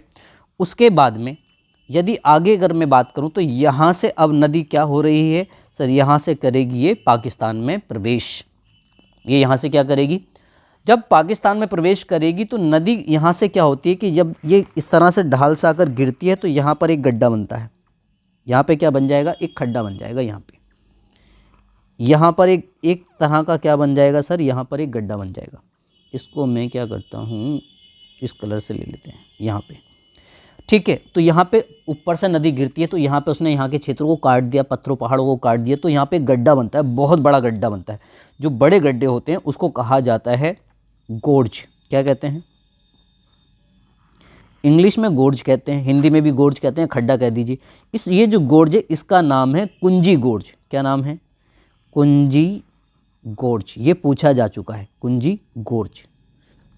तो कुंजी गोर्ज है। गोर्ज का मतलब क्या होता है? खड्डा, गड्ढा समझ लीजिए आप, एक इस तरह से। तो पाकिस्तान में प्रवेश करेगी और पाकिस्तान में जिस जगह से प्रवेश करती है वहाँ पर एक खड्डा बनाती है। और जगह कौन सी है? अगर आपसे यहाँ की क्या पूछा जाए, ये जगह क्या का नाम बताओ, तो इस जगह का जो नाम है बच्चों, उसका नाम है चिल्लास। क्या नाम है? चिल्लास। तो सुनो, अगर आप ध्यान से देख पा रहे हैं, जहाँ से प्रवेश किया था उस जगह का क्या नाम था सर? उस जगह का नाम था दमचोक। तो मैंने कहा था प्रवेश करना दम लगा के, वो भी जोर से चिल्लाओ। तो देखो, दम लगाकर प्रवेश किया, चिल्लाया था बहुत ज़्यादा प्रवेश, तो चिल्लाने से याद रख लेंगे कहाँ से, तो चिल्लास एक जगह है। और यहाँ से क्या करेगी? ये नदी पाकिस्तान में प्रवेश करेगी, राइट। अब पाकिस्तान में जब ये नदी प्रवेश करेगी तो पाकिस्तान में किन किन राज्यों में होकर ये बहती है, फ्लो होगा? तो पहला इतना क्षेत्र कौन सा है? यहाँ का। फिर एक क्षेत्र आएगा इसका यहाँ तक का, ऐसा मान लो, और ये 3 क्षेत्र हैं इसमें, इस तरह से, ठीक। चलिए, अब ये 3 क्षेत्र हो गए, यहाँ पे इसके 3 प्रांत हैं। जैसे ये जो प्रांत है इसका नाम है सिंध प्रांत। कौन सा प्रांत है ये? पाकिस्तान का है। सिंध प्रांत कहाँ का? पाकिस्तान का। इसका नाम है पंजाब प्रांत। पंजाब प्रांत सबसे ज़्यादा जो दूरी तय करती है पाकिस्तान में, तो ये पंजाब प्रांत में तय करती है, ठीक है। और ये जो फर्स्ट वाला प्रांत है इसका नाम है खैबर पख्तून। तो केपी का लिख देता हूँ मैं, ठीक। खैबर पख्तून। तो 3 क्या हो गए? 3 प्रांत हो गए, राइट। 3 प्रांतों में फ्लो होता है। अब और यहाँ से अफगानिस्तान से कौन सी नदी है, पाकिस्तान से कौन कौन सी नदियाँ आती हैं जो आके इसमें मिलती हैं, तो वो समझ लीजिए। देखो, एक नदी आएगी यहाँ से आके इसमें मिलेगी, और उस नदी का जो नाम है, सबसे पहले कौन सी नदी उसके बाद में आकर मिलेगी, तो वो काबुल आकर नदी मिलेगी। कौन सी नदी आकर मिलेगी? काबुल नदी। यहाँ से देख लो, इसको थोड़ा सा मैं बढ़ा देता हूँ, ये आई काबुल नदी। काबुल की ही एक सहायक नदी है, यहाँ पर आएगी, ठीक है। आगे जाएंगे तो एक नदी और आपको देखने को मिलेगी, वो यहाँ से मान लो। आगे जाएंगे तो यहाँ पे आपको एक नदी और देखने को मिलेगी, एक नदी यहाँ आपको देखने को मिलेगी। टोटल नदियाँ कितनी दर्शाएंगी? 4 नदियाँ। देख लो अभी नदियों के आपसे क्या पूछे जाएंगे? नेम। देखो नंबर 1, अगर आपसे ये वाली नदी पूछी जाए तो ये जो नदी है तो ये काबुल की सहायक नदी है और उसका नाम है स्वात। क्या नाम नदी है? स्वात नदी। लेकिन स्वात डायरेक्ट नहीं मिल रही है, इनडायरेक्ट रूप से। ये है मूल नदी और इसका नाम है काबुल, अफगानिस्तान की है। यह सब अफगानिस्तान से निकल कर आती हैं। ठीक, काबुल, तो काबुल में आकर मिल जाएगी स्वात, और स्वात आकर ये किस में मिल जाएगी? सिंध में, यहाँ पे। ठीक है, इनका ये पॉइंट नहीं पूछा जाता सिंध में ये कहाँ से मतलब आके कहाँ पर मिलेगी, लेकिन इनका नाम पूछा जा सकता है आपसे। स्वात के बाद में एक ये नदी है, इसका अगर आपसे नाम पूछा जाए तो ये कौन सी नदी है? तो इस नदी का नाम है कुर्रम। क्या नाम है? कुर्रम नदी। कुर्रम के बाद में कौन सी नदी आकर मिलती है? तो गोमल नदी आकर मिलती है। कौन सी नदी आकर मिलती है? गोमल नदी मिलती है। गोमल के बाद में कौन सी आगे नदी? तो ये हो गई यहाँ पे गोमल, और गोमल के बाद में मिलती है झोब नदी। कौन सी नदी है? इसका नाम है झोब, झोब नदी। राइट, इस तरह से ये सारी नदियाँ कहाँ से निकल कर आ रही हैं? पाकिस्तान और अफगानिस्तान से। और ये हमारा हुआ सिंधु नदी का, सिंधु नदी का वो भी कौन सा वाला क्षेत्र है? ये इस क्षेत्र की यदि मैं आपको बात बताऊं तो ये क्षेत्र हो गया हमारा सिंधु नदी का, जो राइट साइड से इसमें आके नदियाँ मिलती हैं। क्या ये बात समझ में आ गई यहाँ पे? अब मैं आपको सिखाऊंगा कौन सी नदियाँ जो आपके लेफ्ट साइड से इसमें आके मिलेंगी। आगे समझ लेते हैं। अब यदि इस मैप में समझेंगे तो देखो, इस मैप में आप फास्ट फास्ट यहाँ देख लेते हैं। देखो यहाँ से ये प्रवेश करेगी सिंधु नदी, कौन सी जगह है? दमचोक। यहाँ से जाने के बाद में फिर यहाँ से टर्न लेगी। अब यहाँ पर भी 2 पॉइंट आपको याद रखने हैं। ये है आपका लेह, कौन सी जगह है? लेह। तो क्वेश्चन आता है कि कौन से 2 पर्वतों के बीच में फ्लो होता है? तो यहाँ की जो रेंज है, ये वाली रेंज, ये कौन सा पर्वत है? तो ये कराकोरम है, कराकोरम पर्वत। ठीक, और यहाँ की जो रेंज है पास वाली इसके, इसका क्या नाम है? लद्दाख पर्वत। क्या नाम है? लद्दाख। मैंने आपको 4 पर्वत श्रेणी बताई थी यहाँ पे, कराकोरम, लद्दाख, और नीचे चले जाएंगे तो यहाँ पे आ जाएगा जाश्कर, और फिर आ जाएगा कौन सा? पीर पंजाल। समझ में आ गया यहाँ पे? तो जर्नली अगर आपसे पूछा जाए कि सिंधु नदी कौन से पर्वत के समीप बहती है, तो लद्दाख पर्वत के समीप बहती है। किन 2 पर्वतों के बीच में बहती है? तो कराकोरम और लद्दाख के बीच में। ये आईएएस में आया था क्वेश्चन कि सिंधु नदी किसके समीप बहती है? तो लद्दाख पर्वत की। पीसीएस में सवाल आ चुका है कि सिंधु नदी किन 2 पर्वतों के मध्य उसका फ्लो होता है? तो कराकोरम के मध्य है और किसके? लद्दाख के। ठीक, यहाँ से जाने के बाद में उसके बाद में यहाँ पे लाइन ऑफ कंट्रोल आ जाएगा। उसके बाद में प्रवेश करने के बाद में गिलगित पहुँचेगी, और गिलगित से इस तरह से टर्न लेकर यहाँ से जब प्रवेश ये जो जाएगी तो यहाँ पर एक गहरा खड्डा बना देगी जिसका नाम था कुंजी गोर्ज। चिल्लास से जाकर ये पाकिस्तान में प्रवेश करेगी। यहाँ से पहले खैबर पख्तून में पहुँचेगी, उसके बाद में पहुँचेगी पंजाब में, पंजाब से सिंध में, सिंध से जाने के बाद में अब ये कहाँ जाकर मिलेगी? तो यहाँ है अरब सागर। यहाँ पर आगे कौन सा आ जाएगा? ये वाला कौन सा इलाका है? तो यहाँ है अरब सागर, अरब सागर। तो अरब सागर में ये नदी मिल जाएगी। और इसके इस साइड, और आप सोचिए अगर मैं ये नदी की डायरेक्शन यहाँ है तो नदी के दाएं तट पर ही यहाँ पर है कराची, कराची। तो क्वेश्चन आता है सिंधु नदी कराची के दाईं ओर बहती है कि बाईं ओर बहती है? यह कराची सिंध के कौन से तट पर स्थित है? तो बाएं तट पर स्थित है कराची। क्या ये बात समझ में आ गई यहाँ पे? चलो नेक्स्ट समझेंगे अब हम। देखो मान लो जैसे मैं बना रहा हूँ उसी तरह से आप मैप बनाना। तो ये हो गई हमारी सिंधु नदी। ठीक है, इसको मान लेंगे हम आगे चलकर सिंधु। अब इसमें आपने किस तरह से मैपिंग करना है वो समझ लेते हैं। देखो यहाँ से ये मैं आपको 2 पॉइंट दिया, और इस पॉइंट से इसको मैचिंग किया, लेकिन इसको यहाँ ला के मिला दिया। ठीक, इस बार मैंने इसके थोड़े से इधर से यहाँ से मैंने 2 पॉइंट उठाए, इनको मैंने लाइक दैट इज़ लिया, और यहाँ से लाके इनको इसमें मिला दिया like that is. Single point लिया, इसको भी लाके किस में मिला दिया? यहाँ पे मिलाया।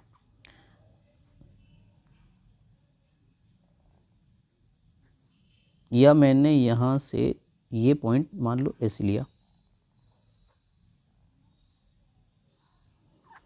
ठीक है, और इस पॉइंट को भी मैं यहाँ से लेकर यहाँ मिलाया और इन सबको मैंने क्या किया, जाके इसमें मिला दिया यहाँ पे और इसको बढ़ा दिया यहाँ ऐसे। अगर आपको ये टहनी अगर ऐसे याद रहेगी तो तुमको सारी नदियाँ याद रहेंगी। अब मैं इनको जूम करके एक एक नदी पे आपको समझाता हूँ कि कौन सी नदी के बारे में क्या ग्राफ है, हर चीज़, राइट। बस आप पहले बस मुझे ये बता दीजिए, जो ऑलरेडी अभी हमने पढ़ा, तो ये हमने पढ़ा था सिंधु नदी, और सिंधु जो नदी हमने जब पढ़ी थी तो सिंधु नदी का हमने क्या क्या चीज़ें यहाँ पर ऑलरेडी डिस्कस किया है वो मुझे बताना है। देखो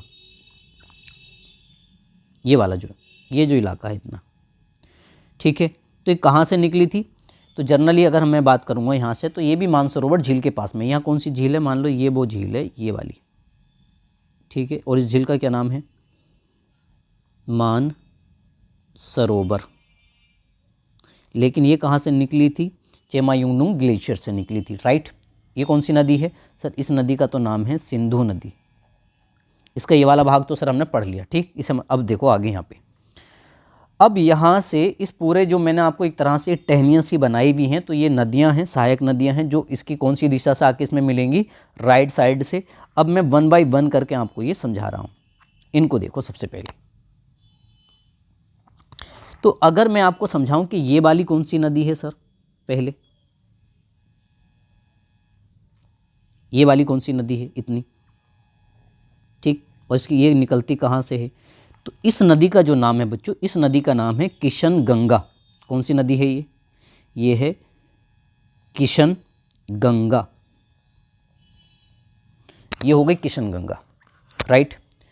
इसी तरह से इसमें एक और नदी आती है, और वो यहाँ से मान के चलो, मैं यहाँ से निकालता हूँ,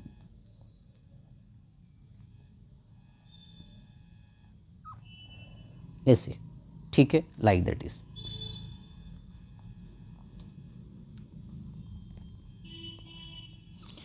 एक नदी हो गई हमारे पास में ये वाली, ठीक है, ये वाली नदी हो गई।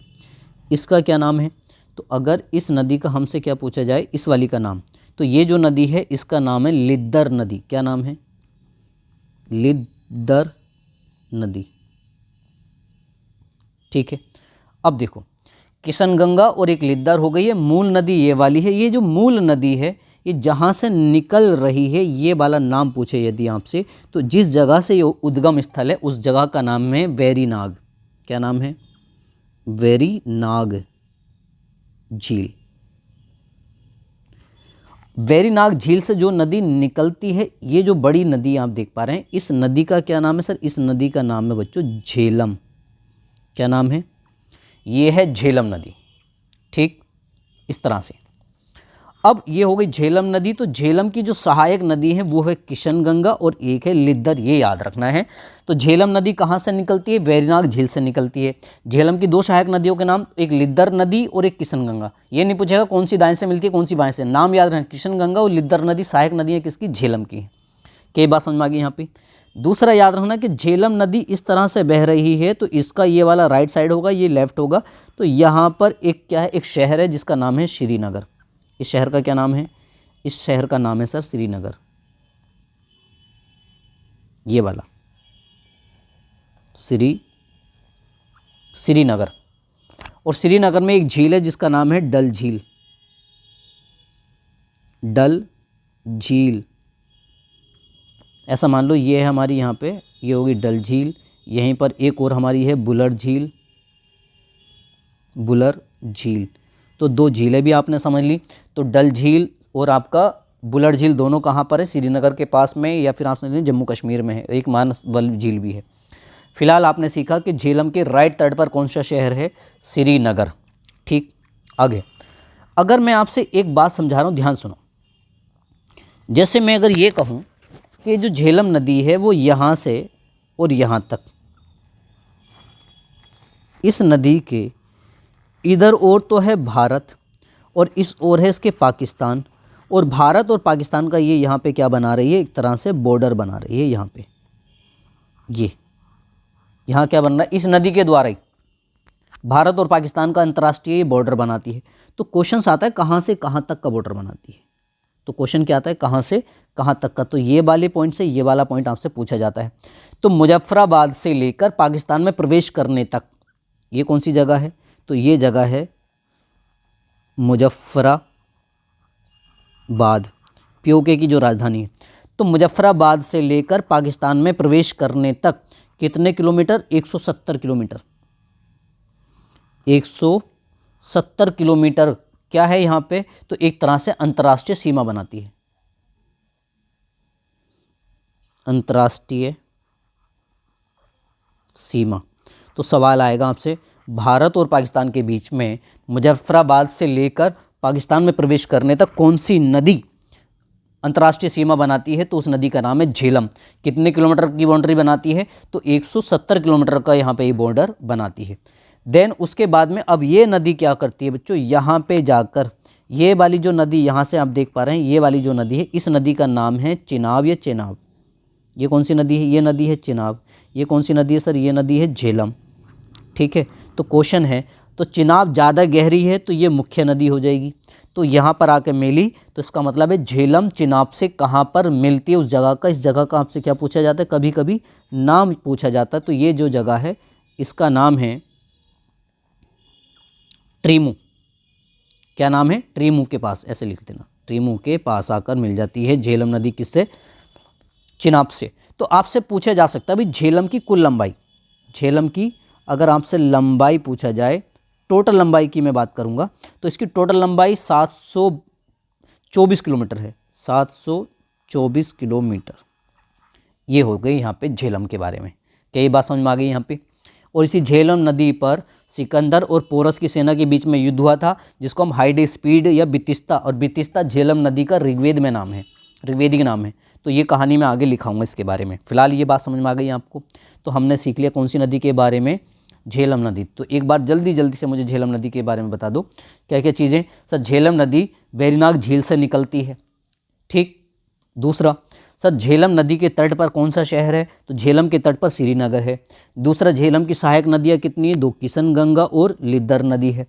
दूसरा क्वेश्चन कि भारत और पाकिस्तान के बीच में मुजफ्फराबाद से लेकर पाकिस्तान में प्रवेश करने तक कौन सी नदी अंतर्राष्ट्रीय सीमा बनाती है? तो झेलम नदी बनाती है। झेलम नदी की कुल लंबाई पूछेगा तो 724 किलोमीटर हो जाएगी। झेलम नदी किसकी सहायक नदी है? तो चिनाब की सहायक नदी है, क्योंकि झेलम किस में आकर मिल जाती है? चिनाब में। वो कहाँ पर मिलती है? आपका ट्रीमू के पास। क्या ये बात समझ में आ जाएगी यहाँ पे? अब मैं आपको समझाता हूँ दूसरी नदी। ठीक है, सेकंड नदी के बारे में जान लो। अब देखो, ये जहाँ पे भी 2 जलराशियाँ हैं। कितनी जलराशि हैं? 2।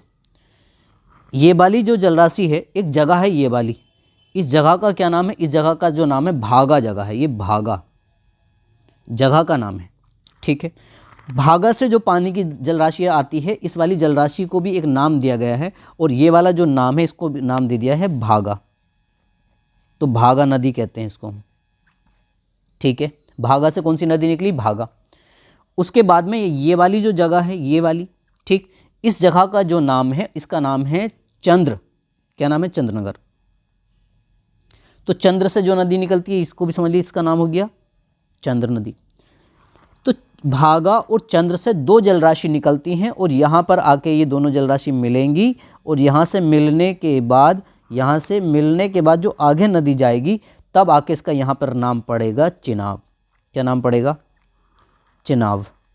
तो चिनाब एक्चुअली किन से मिलकर बनी है? चंद्र और भागा नदियों के मिलन से बनती है चिनाब नदी। चिनाब, राइट, ऐसी।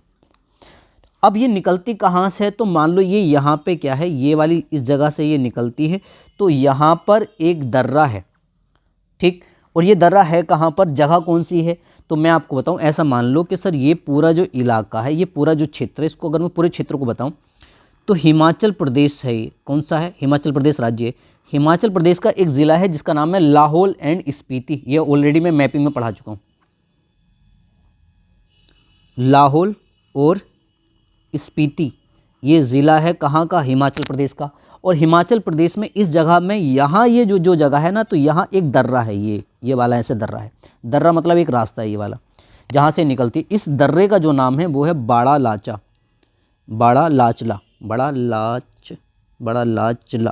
दर्रा। तो जर्नली क्वेश्चन क्या क्या पूछा जा सकता है कि बताओ चिनाब नदी कहाँ से निकलती है? हिमाचल प्रदेश के लाहौल ज़िले में स्थित बाड़ा लाचा दर्रा के पास से भागा और चंद्र से निकलती है कौन सी नदी? चेनाब नदी। उसके बाद में सवाल आएगा, तो मैं एक क्रॉस जहाँ जहाँ क्रॉस लगाऊंगा, देखो मैं जहाँ जहाँ भी क्रॉस लगाऊं, मैं यहाँ पर एक क्रॉस लगा रहा हूँ, देखो यहाँ पे क्रॉस, जहाँ पर भी क्रॉस लगाऊंगा इसका मतलब होगा मैदान में प्रवेश या मैदानी भाग में प्रवेश। ये क्वेश्चन आया हुआ इसलिए मैं समझा रहा हूँ। क्या क्वेश्चन था कि चेनाब नदी मैदानी भाग में, पर्वतीय भाग से मैदानी भाग में कहाँ पर प्रवेश करती है, कहाँ जाकर प्रवेश करती है? तो ये जो मैदानी भाग है जहाँ पर प्रवेश करती है उसका नाम है अखनूर जगह है। ये अखनूर कौन सी जगह है? अखनूर। कहाँ पड़ती है सर? पंजाब में पड़ती है। क्या सर इतना डीप क्वेश्चन आ सकते हैं? तो मैं आपको बता दूं, आरओ में या यूपीपीसीएस अगर आप कर रहे होंगे तो वहाँ पे चेनाब नदी के संबंध में 4 तथ्य दे दी जाएंगे। इनमें से पूछेगा कौन से तथ्य सही हैं, कौन से तथ्य गलत हैं। सपोज दैट ऐसा सवाल आ जाए कि चेनाब नदी हिमाचल प्रदेश के कांगड़ा जिले से निकलती है, या कांगड़ा जिले के पास से बारालाचा से निकलती है, तो ये तो कथन ही गलत हो जाए, क्योंकि कांगड़ा में है ही नहीं, क्योंकि वो कहाँ से, वो तो आपका लाहौल स्पीति से निकलती है। तो कथन के रूप में जब क्वेश्चन बनेंगे तब ऐसे डेटा की आपको नीड पड़ेगी। क्या ये बात समझ में आ गई यहाँ पे? और इस तरह से जाकर ये चेनाब नदी चलती रहेगी आगे भी, ये भी चेनाब नदी है यहाँ तक भी, और ये नदी यहाँ पर आके मिलेगी, और यहाँ से आके जो जगह आगे, तो यहाँ तक कितनी दूरी हो जाती है चेनाब नदी की? तो मैं आपको बता दूँ, यहाँ तक चेनाब नदी की अगर आपसे क्या पूछेगा, चेनाब नदी की लंबाई अगर पूछा जाए तो इसकी लंबाई है 1180 किलोमीटर। और चेनाब की सहायक नदी कौन सी है? तो झेलम आकर मिली थी चेनाब में। क्या ये बात समझ में आ गई? यहाँ पे आगे की बात सुनो। अभी ये वाली जगह को मैंने यहाँ से, ये वाला जो पॉइंट है इसको भी भूल जाना, ठीक? चलो आगे समझो। अब एक नदी है और यहाँ पर ये वाली जो नदी है, इस नदी के बारे में समझ लीजिए। देखो बच्चों, यदि इस नदी का आपसे पूछे सर ये कौन सी जगह है और ये कौन सी नदी है, तो कौन सी जगह है? तो ये है रोहतांग दर्रा। कौन सा है? रोहतांग दर्रा। कहाँ पर है? हिमाचल प्रदेश में है। कहाँ पर? हिमाचल प्रदेश में, ठीक। और यदि 2 पर्वत भी हैं यहाँ पे, एक पर्वत इसके इधर साइड है, एक पर्वत इसके इधर साइड है। ऊपर वाला यदि पर्वत पूछा जाए तो इसका नाम है पीर पंजाल, पीर पंजाल, और इसका नाम है धौलाधार पर्वत। धौलाधार ये भी पर्वत हो गया, ये भी एक पर्वत हो गया। तो सवाल आता है कि पीर पंजाल और धौलाधार पर्वत श्रृंखला के मध्य कौन सी नदी बहती है? तो इस नदी के बारे में आपसे इसका मतलब वो पूछ रहे हैं। और ये जो नदी है इसका नाम है रावी। क्या नाम है? रावी नदी।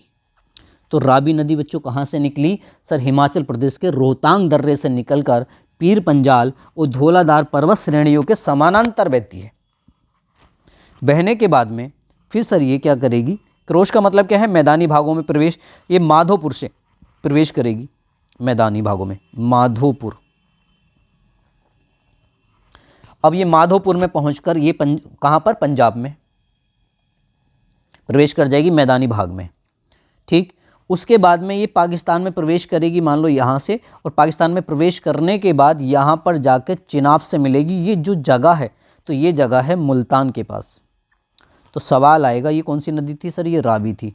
तो रावी क्या है? ध्यान से यदि अगर हम देख पा रहे हैं तो सर ऊपर हमने क्या देखा था? ऊपर से झेलम आई, इधर साइड से, नीचे साइड से कौन सी आ गई? आपका रावी नदी, जो मुल्तान में आकर मिली। तो इसका मतलब हमें समझ में आया कि झेलम और रावी किसकी सहायक नदी है? चेनाब की सहायक नदी है। किसकी सहायक नदी है? चेनाब की सहायक नदी है। और ये भी अगर हमसे ये पूछा जाए इसका मतलब अभी भी ये कौन सी नदी है? तो सर ये नदी भी, इसका नाम भी है चेनाब। ये भी कौन सी है?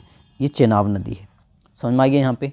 अब नीचे से, इधर से आप देख पा रहे हैं यहाँ से 2 नदियाँ हैं। देखो मैंने इनकी स्थिति एग्जैक्टली जैसे बनाई है वो ऐसे नहीं है, मैं आपको पहले ही समझा रहा हूँ, इसीलिए ध्यान रखना ये बात। देखो मान लेते हैं कि ये 2 नदियाँ हैं। मैं एक काम करता हूँ, इसको इधर पूछाता हूँ, इसको थोड़ा सा और नीचे करता हूँ, ठीक। ऐसा मान लेते हैं सर ये एक जगह है, ये जो जगह है इसका नाम है यहाँ पे व्यास कुंड। क्या नाम है?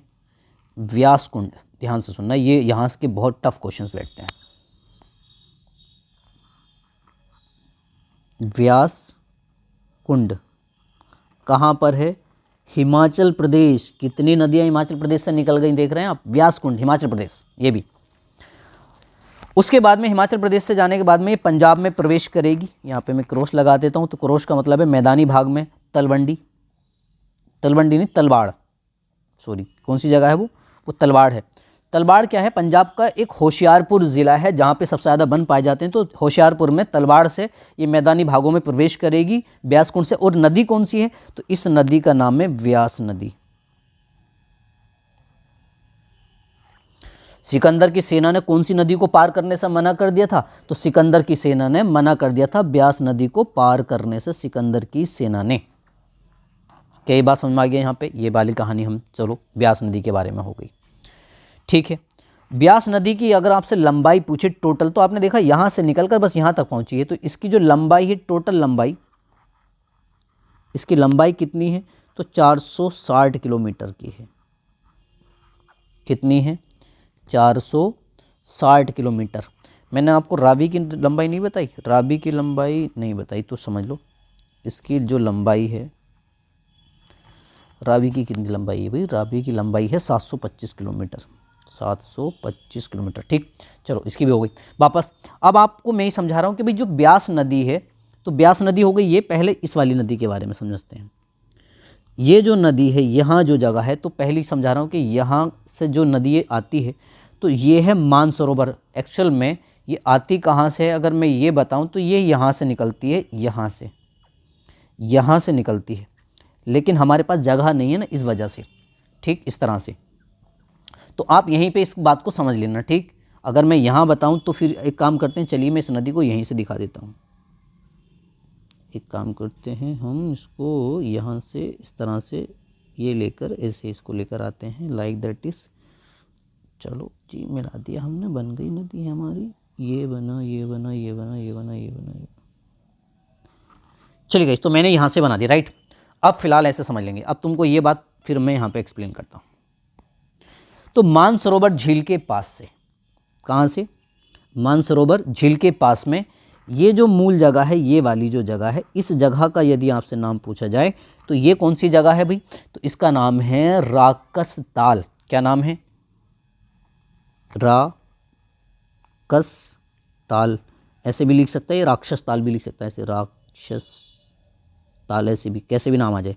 तो राकस ताल झील, तो इसका मतलब मानसरोवर झील के पास में राकस ताल से कौन सी नदी निकलती है? तो ये जो नदी है बच्चों, इस नदी का नाम है सतलज। कौन सी नदी? सतलज। ये हो गई सतलज नदी। इस तरह से आप इसको समझें। तो मुझे बताओ कि कहाँ से निकली होगी? इसका मतलब है ये तिब्बत वाला इलाका है पूरा, ठीक। इस तरह से ये पूरा तुम्हें डेटा याद रखना पड़ेगा।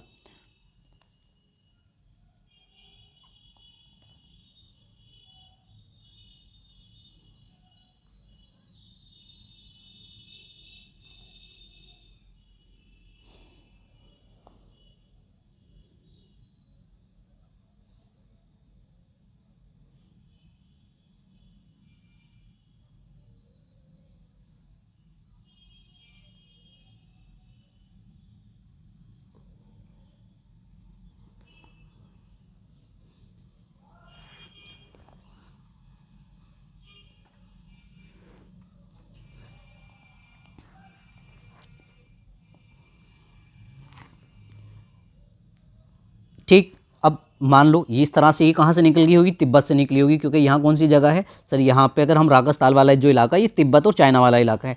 देन उसके बाद में फिर ये जो नदी है, ये क्या करेगी सर? भारत में प्रवेश करेगी। मान लो उदाहरण के तौर पे ये जो जगह है, यहाँ पर एक दर्रा है। दर्रे का चिन्ह ऐसे ही बनाया जाता है जनरल ज्योग्राफी में। तो जो दर्रा है उसका नाम है शिप किला। क्या नाम है? शिप किला दर्रा। दर्रा मतलब पास या पहाड़ी, जो पहाड़ों के अंदर जो रास्ते होते हैं। तो क्वेश्चन कैसा आ जाएगा कि शिप किले दर्रे से भारत में प्रवेश करेगी सतलज नदी। तो शिप किले दर्रे से भारत में प्रवेश, भारत में प्रवेश, ये क्वेश्चंस भी ऑलरेडी पूछा जा चुका है। यूपीएससी में भी पूछा जा चुका है, पीसीएस में भी पूछा जा चुका है बहुत बार। मतलब बिहार वाले में तो अभी पिछले शायद 64 वाला जब बिहार पीसीएस हुआ था तब ये क्वेश्चन आ चुका है। इसका मतलब है क्वेश्चन क्या था कि सतलज नदी भारत में किस दर्रे से प्रवेश करती है, तो शिवकिला दर्रा। क्योंकि अगर मैं हिमाचल प्रदेश बताऊं तो मैंने इधर को कहा था शिवकिला, ऊपर बाड़ालाचा, इधर रोहतांग दर्रा था, राइट। अगर आपको याद होगा, मैपिंग पढ़ा चुका हूँ, मैपिंग पढ़ेंगे तभी ये डेटा कवर होगा, अदरवाइज नहीं होगा ये। तो सतलज यहाँ पे नदी कौन सी है, ये सतलज नदी, राइट। उसके बाद में अब आप सुनिए, अब ये क्या है कि करेगी मैदानी भागों में प्रवेश। तो यहाँ पर मान लो मैं बना देता हूँ क्रॉस। तो क्रॉस के लिए मैंने आपको बता ही रखा है कि क्या करती है, मैदानी भाग में। तो ये जो जगह है उस जगह का नाम है रूपनगर। क्या नाम है, रूपनगर। कहाँ पड़ता है रूपनगर, तो रूपनगर तो पंजाब में है बच्चों। तो यानी कि पंजाब में रूपनगर से मैदानी भागों में क्या करेगी, सतलज नदी प्रवेश करेगी, राइट। अब यहाँ एक चीज़ समझो, ये वाली यहाँ जो जगह है ना, इस जगह का जो नाम है, ये जो जगह है इसका नाम है हरीके।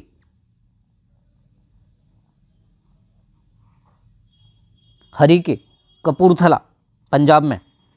तो हरीके कहाँ पर पड़ता है, कपूरथला के पंजाब में पड़ता है, यहाँ पे ऐसे समझ लो। तो इसका मतलब है कि व्यास नदी हरीके नामक पंजाब की एक जगह है, वहाँ पे किससे मिल जाती है, सतलज से। तो व्यास क्या है, सहायक नदी है किसकी, तो व्यास सहायक नदी है किसकी, सतलज की। क्या आप इस तरह से समझ जाएंगे, ठीक। एक बात और समझ लीजिए, इसी में एक और नदी आकर मिलती है, उसको मैं इधर से बना, इसका डायग्राम ऐसे कुछ बना देता हूँ यहाँ पे। ये भी क्वेश्चन पूछा जा चुका है, चलो इतने समझ जाना, इतने से। ये कौन सी नदी है, तो ये सहायक नदी है, इसका मैं नाम दे देता हूँ यहाँ पे इस तरह से। इसका नाम है स्पीति,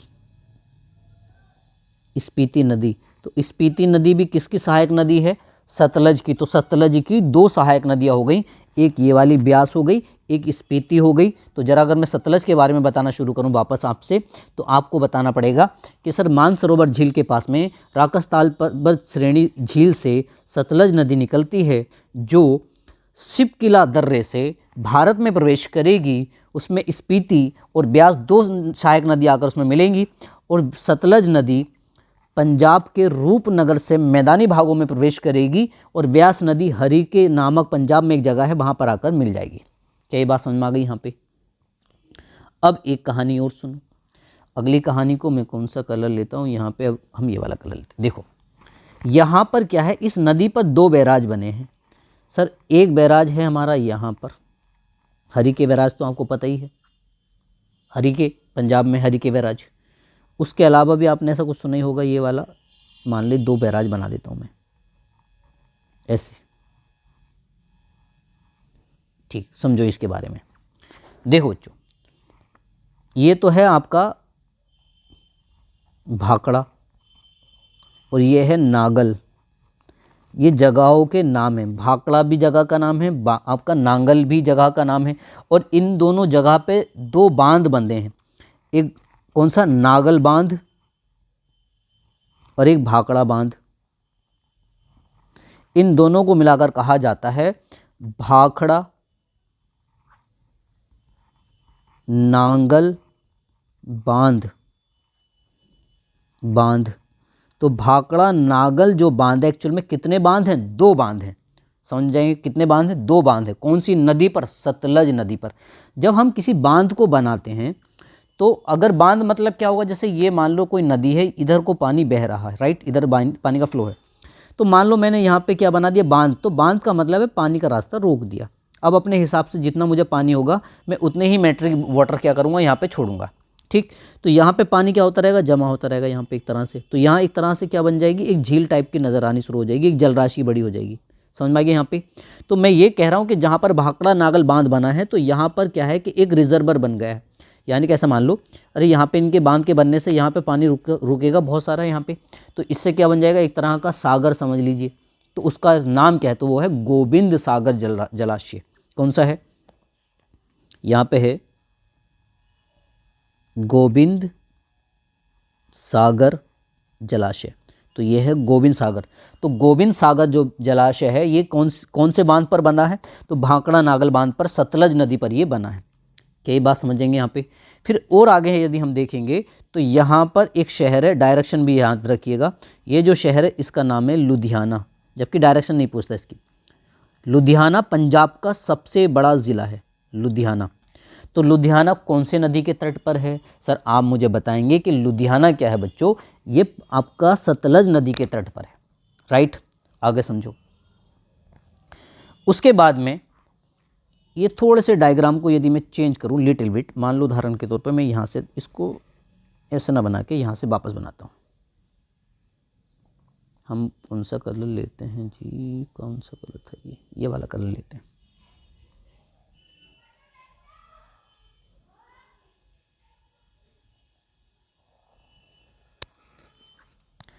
देखो ये टर्म क्यों लिया है मैंने, उसका एक कारण है, आपको यहाँ से क्वेश्चन याद रखना है। देखो समझो, मैं ये कह रहा हूँ कि भाई ये इस जगह से लेकर ये जो जगह है यहाँ तक, ये जो जगह है इतनी, तो यहाँ पर कौन सी नदी बह रही है फ्लो? सतलज, ये वाली सतलज नदी है ये, ठीक है। तो हो क्या रहा है सर यहाँ पे, तो इधर साइड में तो है पाकिस्तान, इधर साइड में क्या है, इधर साइड में है पाकिस्तान और इधर साइड में है भारत। तो इसका मतलब है कि सतलज नदी भी भारत और पाकिस्तान के बीच में क्या बनाती है सर, ये भी अंतर्राष्ट्रीय सीमा बनाती है। तो ये जो अंतर्राष्ट्रीय सीमा बन रही है किसके, सतलज नदी के बीच में, और सॉरी सतलज नदी पाकिस्तान और भारत के बीच में। तो ये कौन सी जगह है और ये कौन सी जगह, इन दोनों किसके बीच में? तो यदि मैं आपको ये बताना चाहूँ ये वाला ग्राफ,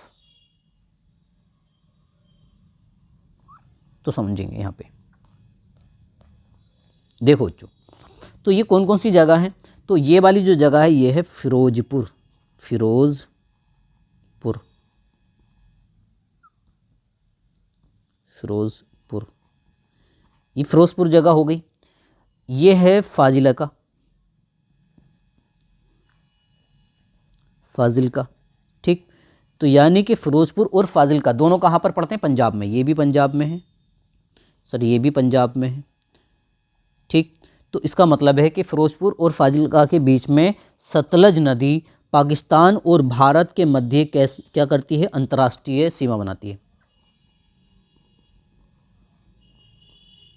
अंतर्राष्ट्रीय सीमा, ठीक। इस तरह से याद रख लेंगे। उसके बाद में अब ये यहाँ से क्या होगी, ये जो नदी है यहाँ पर आके इधर से देखो, ये सतलज है, ये चिनाब है। अब ये सतलज और चिनाब जहाँ से मिलेंगी, इन दोनों के मिलने से जो आगे जो नदी बनेगी, अब इस नदी को कहा जाएगा यहाँ पे पंचनद। कौन सी नदी कहते हैं इसको हम? पंचनद कहेंगे, पंचनद नदी। तो पंचनद जो नदी है वो जनरली चिनाब और सतलज से बनी है, या पंचनद नदी भी कहते हैं, इसको सतलज भी कह देते हैं, ठीक। उसके बाद में अब ये जो नदियाँ हैं, ये नदी कहाँ आकर मिल जाएगी? इस सिंध में। ये कौन सी नदी है सर? ये तो है सिंधु, सिंधु नदी। तो जब ये सिंधु नदी में मिलेंगी, तो सिंधु में जिस जगह मिलेंगी, ये जो जगह है, इस जगह का हमसे क्या पूछा जाता है कभी कभी? नाम। तो ये जो जगह है बच्चों, इस जगह का, ये पाकिस्तान के पंजाब प्रांत में जगह का नाम है मिठानकोट। जगह का क्या क्या नाम है? मिठानकोट। तो जगह हो गई मिठानकोट, और ये जो मिठानकोट कहाँ पर पड़ता है? तो ये पाकिस्तान के पंजाब प्रांत में, पाकिस्तान के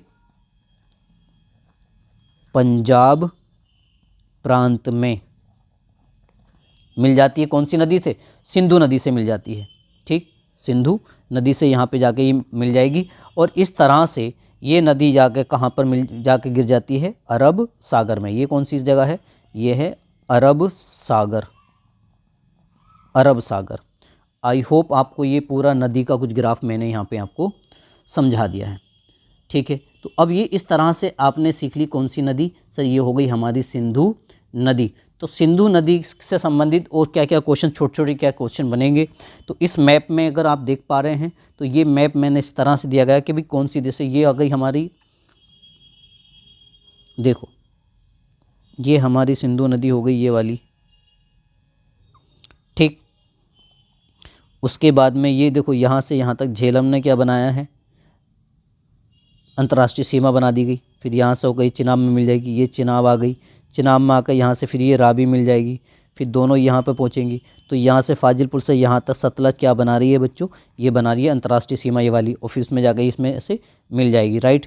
उसके बाद में ब्यास कुंड से आके इसमें ब्यास मिल जाएगी, ये सतलज इस तरह से आके ये भी देखो ये वाली देख रहे हैं आप ऐसे नदी। तो ये हमारा पूरा ग्राफ हो गया। यहाँ से झेलम इस तरह से जाएगी यहाँ पे।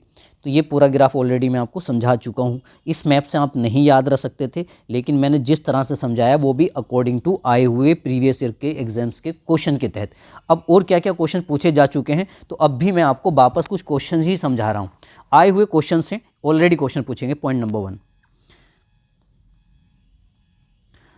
चलिए मैं थोड़ा सा इसका साइज इंक्रीज कर लेता हूँ यहाँ पे। पॉइंट नंबर 1, साइज रखते हैं थोड़ा सा ज़्यादा, इतना।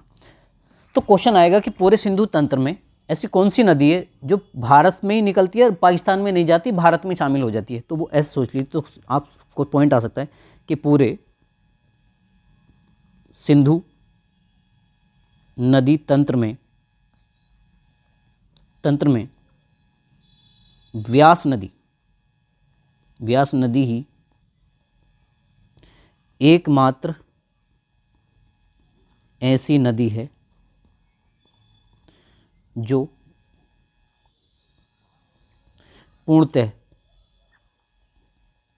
भारत में ही बहती है। कौन सी? ब्यास नदी। क्योंकि आप सोचिए ना, हिमाचल प्रदेश से निकलती है, पंजाब में जाकर मिल जाती है। कहाँ से? अरे हिमाचल प्रदेश में ब्यास कुंड से निकलेगी, ऐसा समझो। मान लो उदाहरण के तौर पे ये हो गया हमारा ब्यास कुंड, यहाँ से मिली, यहाँ से आई थी हमारी एक नदी इस तरह से करके, तो ये हमारी क्या हो रही थी इस तरह से। तो ये था यहाँ पे व्यास कुंड, और ये क्या था बच्चों, ये है हरी की जगह। कहाँ पर? पंजाब में। ये कहाँ जगह थी? हिमाचल प्रदेश में। इस तरह से आपने क्या पढ़ा कि व्यास नदी क्या होती है, भारत से निकलती है और भारत में दूसरी नदी में मिल जाती है। तो एकमात्र ऐसी नदी जो क्या होती है बच्चों, व्यास ही एकमात्र ऐसी नदी है जो पूरे भारत में, सिर्फ भारत में ही बहती है, पाकिस्तान में ना, तो चाइना में या तिब्बत वाले भाग में, ना पाकिस्तान में। क्या बात समझ में आ गई? इससे दूसरा क्वेश्चन क्या आ सकता है? दूसरा ये आ सकता है कि सिकंदर की सेना ने व्यास नदी को पार करने से मना कर दिया था। ये क्वेश्चन आपसे पूछा जा सकता है। ठीक, वो क्वेश्चन क्या व्यास नदी से जनरली अगर आप पाएंगे तो व्यास नदी से, चलो ये क्वेश्चन है। उसके बाद में और क्या क्या क्वेश्चंस आ सकते हैं, तो भाखड़ा नागल से क्वेश्चन बन सकता है, सुन लो। भाखड़ा और नांगल, तो ये दोनों अलग अलग बांध है, तो ये याद रखना, भाखड़ा बांध, नागल बांध, दोनों किस पर बने हैं? सतलज पर बांध। ठीक, तो इनके बारे में यदि क्वेश्चन आए तो ये क्या है बच्चों, तो यह है एक बहुउद्देशीय मतलब मल्टीपर्पज, कई पर्पज हैं, बहुउद्देशीय परियोजना है। लाइट भी बनाई जाती है, पानी भी रिजर्व किया जाता है यहाँ पे, और फ्लड ना आए उसको भी कंट्रोल किया जाता है। तो कई पर्पज हैं जो पंजाब, हरियाणा और राजस्थान का संयुक्त उपक्रम है। ये बहुत ही ज़्यादा खास क्वेश्चन। सुनो, अगर मैं आपसे पूछने लग जाऊं कि मुझे बताओ भाखड़ा नागल जो बांध है, इसके द्वारा किन किन राज्यों को सतलज का पानी मिलता है, तो सर पंजाब को मिलेगा, हरियाणा को मिलेगा, राजस्थान को मिलेगा। यानी कि भाखड़ा नागल बांध का जो लाभ है, इससे कौन कौन से राज्य लाभान्वित होते हैं, तो पंजाब होता है, हरियाणा होता है, राजस्थान होता है। ये अहम क्वेश्चन है। ठीक, फिर और क्या क्वेश्चन बनते हैं, सुन लीजिए। फिर क्वेश्चन बनते हैं सर कि कुछ जो प्राचीन नदियां हैं, या ऐसा मान लो कि जो हमारा जो वेद हैं, तो वेदों में कौन सी नदी का उल्लेख है, तो इस क्षेत्र की नदियों के बारे में जिक्र होता है, तो वैदिक साहित्य में। तो अगर आपसे क्वेश्चन आ जाए, क्या क्वेश्चन आ जाए, मान लो क्वेश्चन ये आ जाए कि सर कि वैदिक साहित्य में सर्वाधिक वर्णन कौन सी नदी का है, तो सबसे ज़्यादा उल्लेख वैदिक साहित्य मतलब वेदों में किसका उल्लेख सबसे ज़्यादा है, तो कौन सी नदी का है, तो सिंधु नदी का है। सबसे ज़्यादा उल्लेख कौन सी नदी का है? सिंधु नदी का है। एक क्वेश्चन ये आता है कि वैदिक कालीन जो नदियां हैं उन जो उस जमाने में नदियों के नाम होते थे वर्तमान में क्या नाम है। तो क्वेश्चन ये बन सकता है ऋग्वैदिक कालीन नदियों के वर्तमान नाम आपसे पूछे जा सकते हैं। ये क्वेश्चन यदि आ जाए तो मैं आपको बता दूं, एक तरफ तो मैं लिख देता हूं ऋग्वैदिक नाम और एक तरफ वर्तमान नाम। तो देखो, अगर ऋग्वैदिक नाम की यदि मैं बात करूंगा तो जैसे एक नदी मान लो कि सबसे पहले सतलज से लेके चलते हैं नीचे साइड से, तो हमारी सतलज का ऋग्वेद में नाम होता था सतुद्री या सुतुद्री नाम होता था, सतुद्री इस तरह भी आ सकता है, या सह पे वो भी सुतुद्री भी नाम आ सकता है। तो सतुद्री जो नाम था ये सतलज नदी का नाम है, सतलज का सतलुज नाम भी आ जाता है कभी कभी। दूसरा नाम आएगा आपका सतलज की सहायक नदियों में बिपाशा, यानी कि ब्यास का आ जाएगा बिपाशा। तो बिपाशा किसका सहायक, जो बिपाशा नाम था अभी प्रेजेंट में किसका नाम है, ये ब्यास नदी का है। ठीक, और कोई नदी देख लेते हैं। तो ऋग्वेद में रावी नदी का था परुष्णि नदी। तो परशुणी जो नदी है कौन सी नदी का, तो परशुणी का प्रेजेंट में नाम है रावी नदी। कौन सी नदी, रावी नदी। तो परशुणी नदी है, रावी नदी हो गई यहाँ पर। तो यहाँ से अगर आप देखेंगे परशुणी नदी पे क्या हुआ था, 10 राजाओं का युद्ध हुआ था वैदिक काल में। तो सवाल अगर आ जाए 10 राजाओं के बीच में जो युद्ध हुआ था राजा सुदास के और आपका वसुमित्र के मध्य, तो ये कौन सी नदी के तट पर, तो परशुणी नदी के तट पर हुआ था। प्राचीन इतिहास का क्वेश्चन है, अगर ये जिस बच्चे को बात ऑलरेडी पता है तो समझ में आएगा, अदरवाइज नहीं आएगा ये। ठीक, थोड़ा सा टफ पॉइंट से नेक्स्ट देख लेंगे। उसके बाद में और कौन सी नदियाँ हैं, कौन सा नंबर है, 3, अभी 4 आया। तो और कौन सी नदी आ जाएंगी, तो चेनाब नदी आ गई। चेनाब का उसमें नाम था अश्किनी। तो ये अश्किनी जो नाम है कौन सी नदी, तो अश्किनी का वर्तमान नाम है चेनाब। कभी कभी चिनाब भी लिखा हुआ हो सकता है, तो एक ही बात है, राइट। उसके बाद में कौन सी आ गई, इसकी सहायक नदी ऊपर है झेलम। तो झेलम का नाम था बितिस्ता, ऐसा कुछ करके हिंदी देख लेना। और इसको वर्तमान में क्या नाम दिया जाता है, इसका प्रेजेंट में नाम है झेलम नदी। झेलम नदी से क्या क्वेश्चन है, तो यहाँ से एक तो ये है कि सिकंदर बनाम पोरश, ये पंजाब का राजा था और सिकंदर के बीच में एक युद्ध हुआ था, सिकंदर जीता, पोरश हारा था। तो ये जो युद्ध था ना, इस युद्ध का नाम भी पूछा जाता है। तो इसको कहते हैं हम हाई डे स्पीड का युद्ध, या फिर कहते हैं झेलम का युद्ध। तो हाई डे स्पीड का युद्ध कहते हैं, जो कौन सी नदी के तट पर, बितिस्ता नदी है, झेलम नदी के तट पर लड़ा गया था सिकंदर की सेना में पंजाब के राजा पोरश के बीच में। सिकंदर जीता था, पोरश हारा था। और ये युद्ध कब हुआ था, तो ये युद्ध हुआ था 326 ईसा पूर्व में। ये ऑलरेडी पढ़ा चुका था मैं, ठीक है। और कौन सी नदी का जिक्र हो सकता है, कितने पॉइंट्स हो गए, 5 हो गए, तो 6 नंबर पे।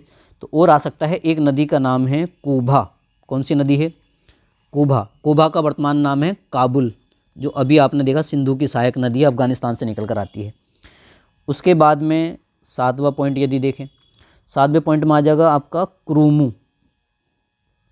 कुरुमु, इसका वर्तमान में नाम है कुर्रम। क्या नाम है, कुर्रम। और ये दोनों नदियाँ कहाँ की हैं, तो ये अफगानिस्तान की नदियाँ। क्वेश्चन यदि आ जाए कि ऋग्वेद में अफगानिस्तान की किन नदियों का उल्लेख है, तो कूभा और कुरुमु, वर्तमान में कूभा का काबुल और कुरुमु का कुर्रम नदी नाम रख दिया गया है, ठीक है। और यदि नदियों में देखो, ये जो चार्ट मैंने यहाँ पर दिया है, इस चार्ट में टोटल डेटा दिया गया है कि कहाँ पर कौन सा बैराज बना है, कौन सी रिवर कहाँ पे आके कौन सा टर्न लेती है। तो ये बेसिक है, लेकिन इससे बेहतर है आप इससे ना पढ़कर, जैसे मैंने आपको वहाँ पर उसी को जो जूम करके मैंने आपको समझाया है, उसी से आप उसको कवर कर लेना सबको। ये हमारा व्यू है, ये यानी कि ये आपका देखें तो ये आपका दमचौक जगह है। दमचौक कौन सी जगह है, ये दमचौक कौन सी जगह, जब लद्दाख में सिंधु नदी प्रवेश करती है, ठीक। तो सही से चित्र नहीं लगा हुआ है फिलहाल, ये एंटर पॉइंट है। चलिए, और कौन कौन सी नदियां हैं, तो और नदियों में भी क्या क्या बची है, तो एक नदी आती है गोमती। तो सिंधु आपका ऋग्वेद में जो गोमती जो नदी है वो वर्तमान में इस नदी का क्या नाम हो गया, इसका नाम भी हो गया है गोमल। क्या नाम हो गया है? और ये वाली गोमती नहीं है, कभी आप लखनऊ वाली या आप जौनपुर वाली नदी समझे, नहीं वो नहीं है। उसके बाद में एक नदी थी सुबालू। सुबालू कौन सी थी? जो काबुल की जो सहायक नदी है ना स्वात, उसका नाम था ये। एक क्वेश्चन और पूछा जाता है आपसे सदा नीरा के बारे में। सदा नीरा, सदा नीरा का वर्तमान में क्या नाम है? गंडक। ठीक, तो ये जनरली हमारा ग्राफ हो गया। तो ये जो व्यू है, तो ये व्यू भी हमारा सिंधु नदी का है, बहुत ही शानदार व्यूज़ है। देखिए आप, इस तरह से ये सिंधु नदी का फ्लो है। ये सिंधु नदी है, ये भी कश्मीर वाले क्षेत्र में ही। ये पाकिस्तान में जहाँ से प्रवेश करती है सिंधु नदी, कहाँ से प्रवेश करती है? चिल्लास से, तो वो क्षेत्र है, राइट। चलिए, तो आई होप आपको मैंने सारी चीज़ें ऑलरेडी इसमें कवर करवा दी हैं। तो आई होप बच्चों आज की जो वीडियोस है आपके लिए थोड़ी बहुत ज़रूर इन्फॉर्मेटिव रहेगी। तो इसी तरह से सबको देखिए सीरीज़ वाइज और बार बार रिवीजन करिए। अगर आप रिवीजन नहीं करेंगे तो मैं आपको बता दूं कितने भी बहुत सारे ऐसे स्टूडेंट्स होंगे जिन्होंने ये डेटा, इसमें से बहुत सारी चीज़ें पहले भी पढ़ी होंगी। मुझे लगता है एक बेस्ट स्ट्रेटेजी है, आपके पास बहुत बढ़िया टाइम है, 4 महीने पूरे हैं। 4 महीने अच्छी प्रिपरेशन से यदि आप करेंगे तो पीसीएस का प्रीलिम्स भी और आरओ एआरओ भी उसके आसपास में ही होगा। अगर यूपीएससी के स्टूडेंट्स हैं तो मैं आपको बता दूं यूपीएससी का पेपर 28 मई को है, उसमें भी आपका काम करेगा। ठीक, और यदि मैं कह रहा हूँ वनडे एग्जाम्स की यदि आप प्रिपरेशंस करते हैं तो मैं आपको बता दूँ ज्योग्राफिकल मैप की तो आपको पढ़ना ही हर बच्चे को चाहिएगा। ठीक है गाइस, आज के लिए इतना ही। Best of luck and take care.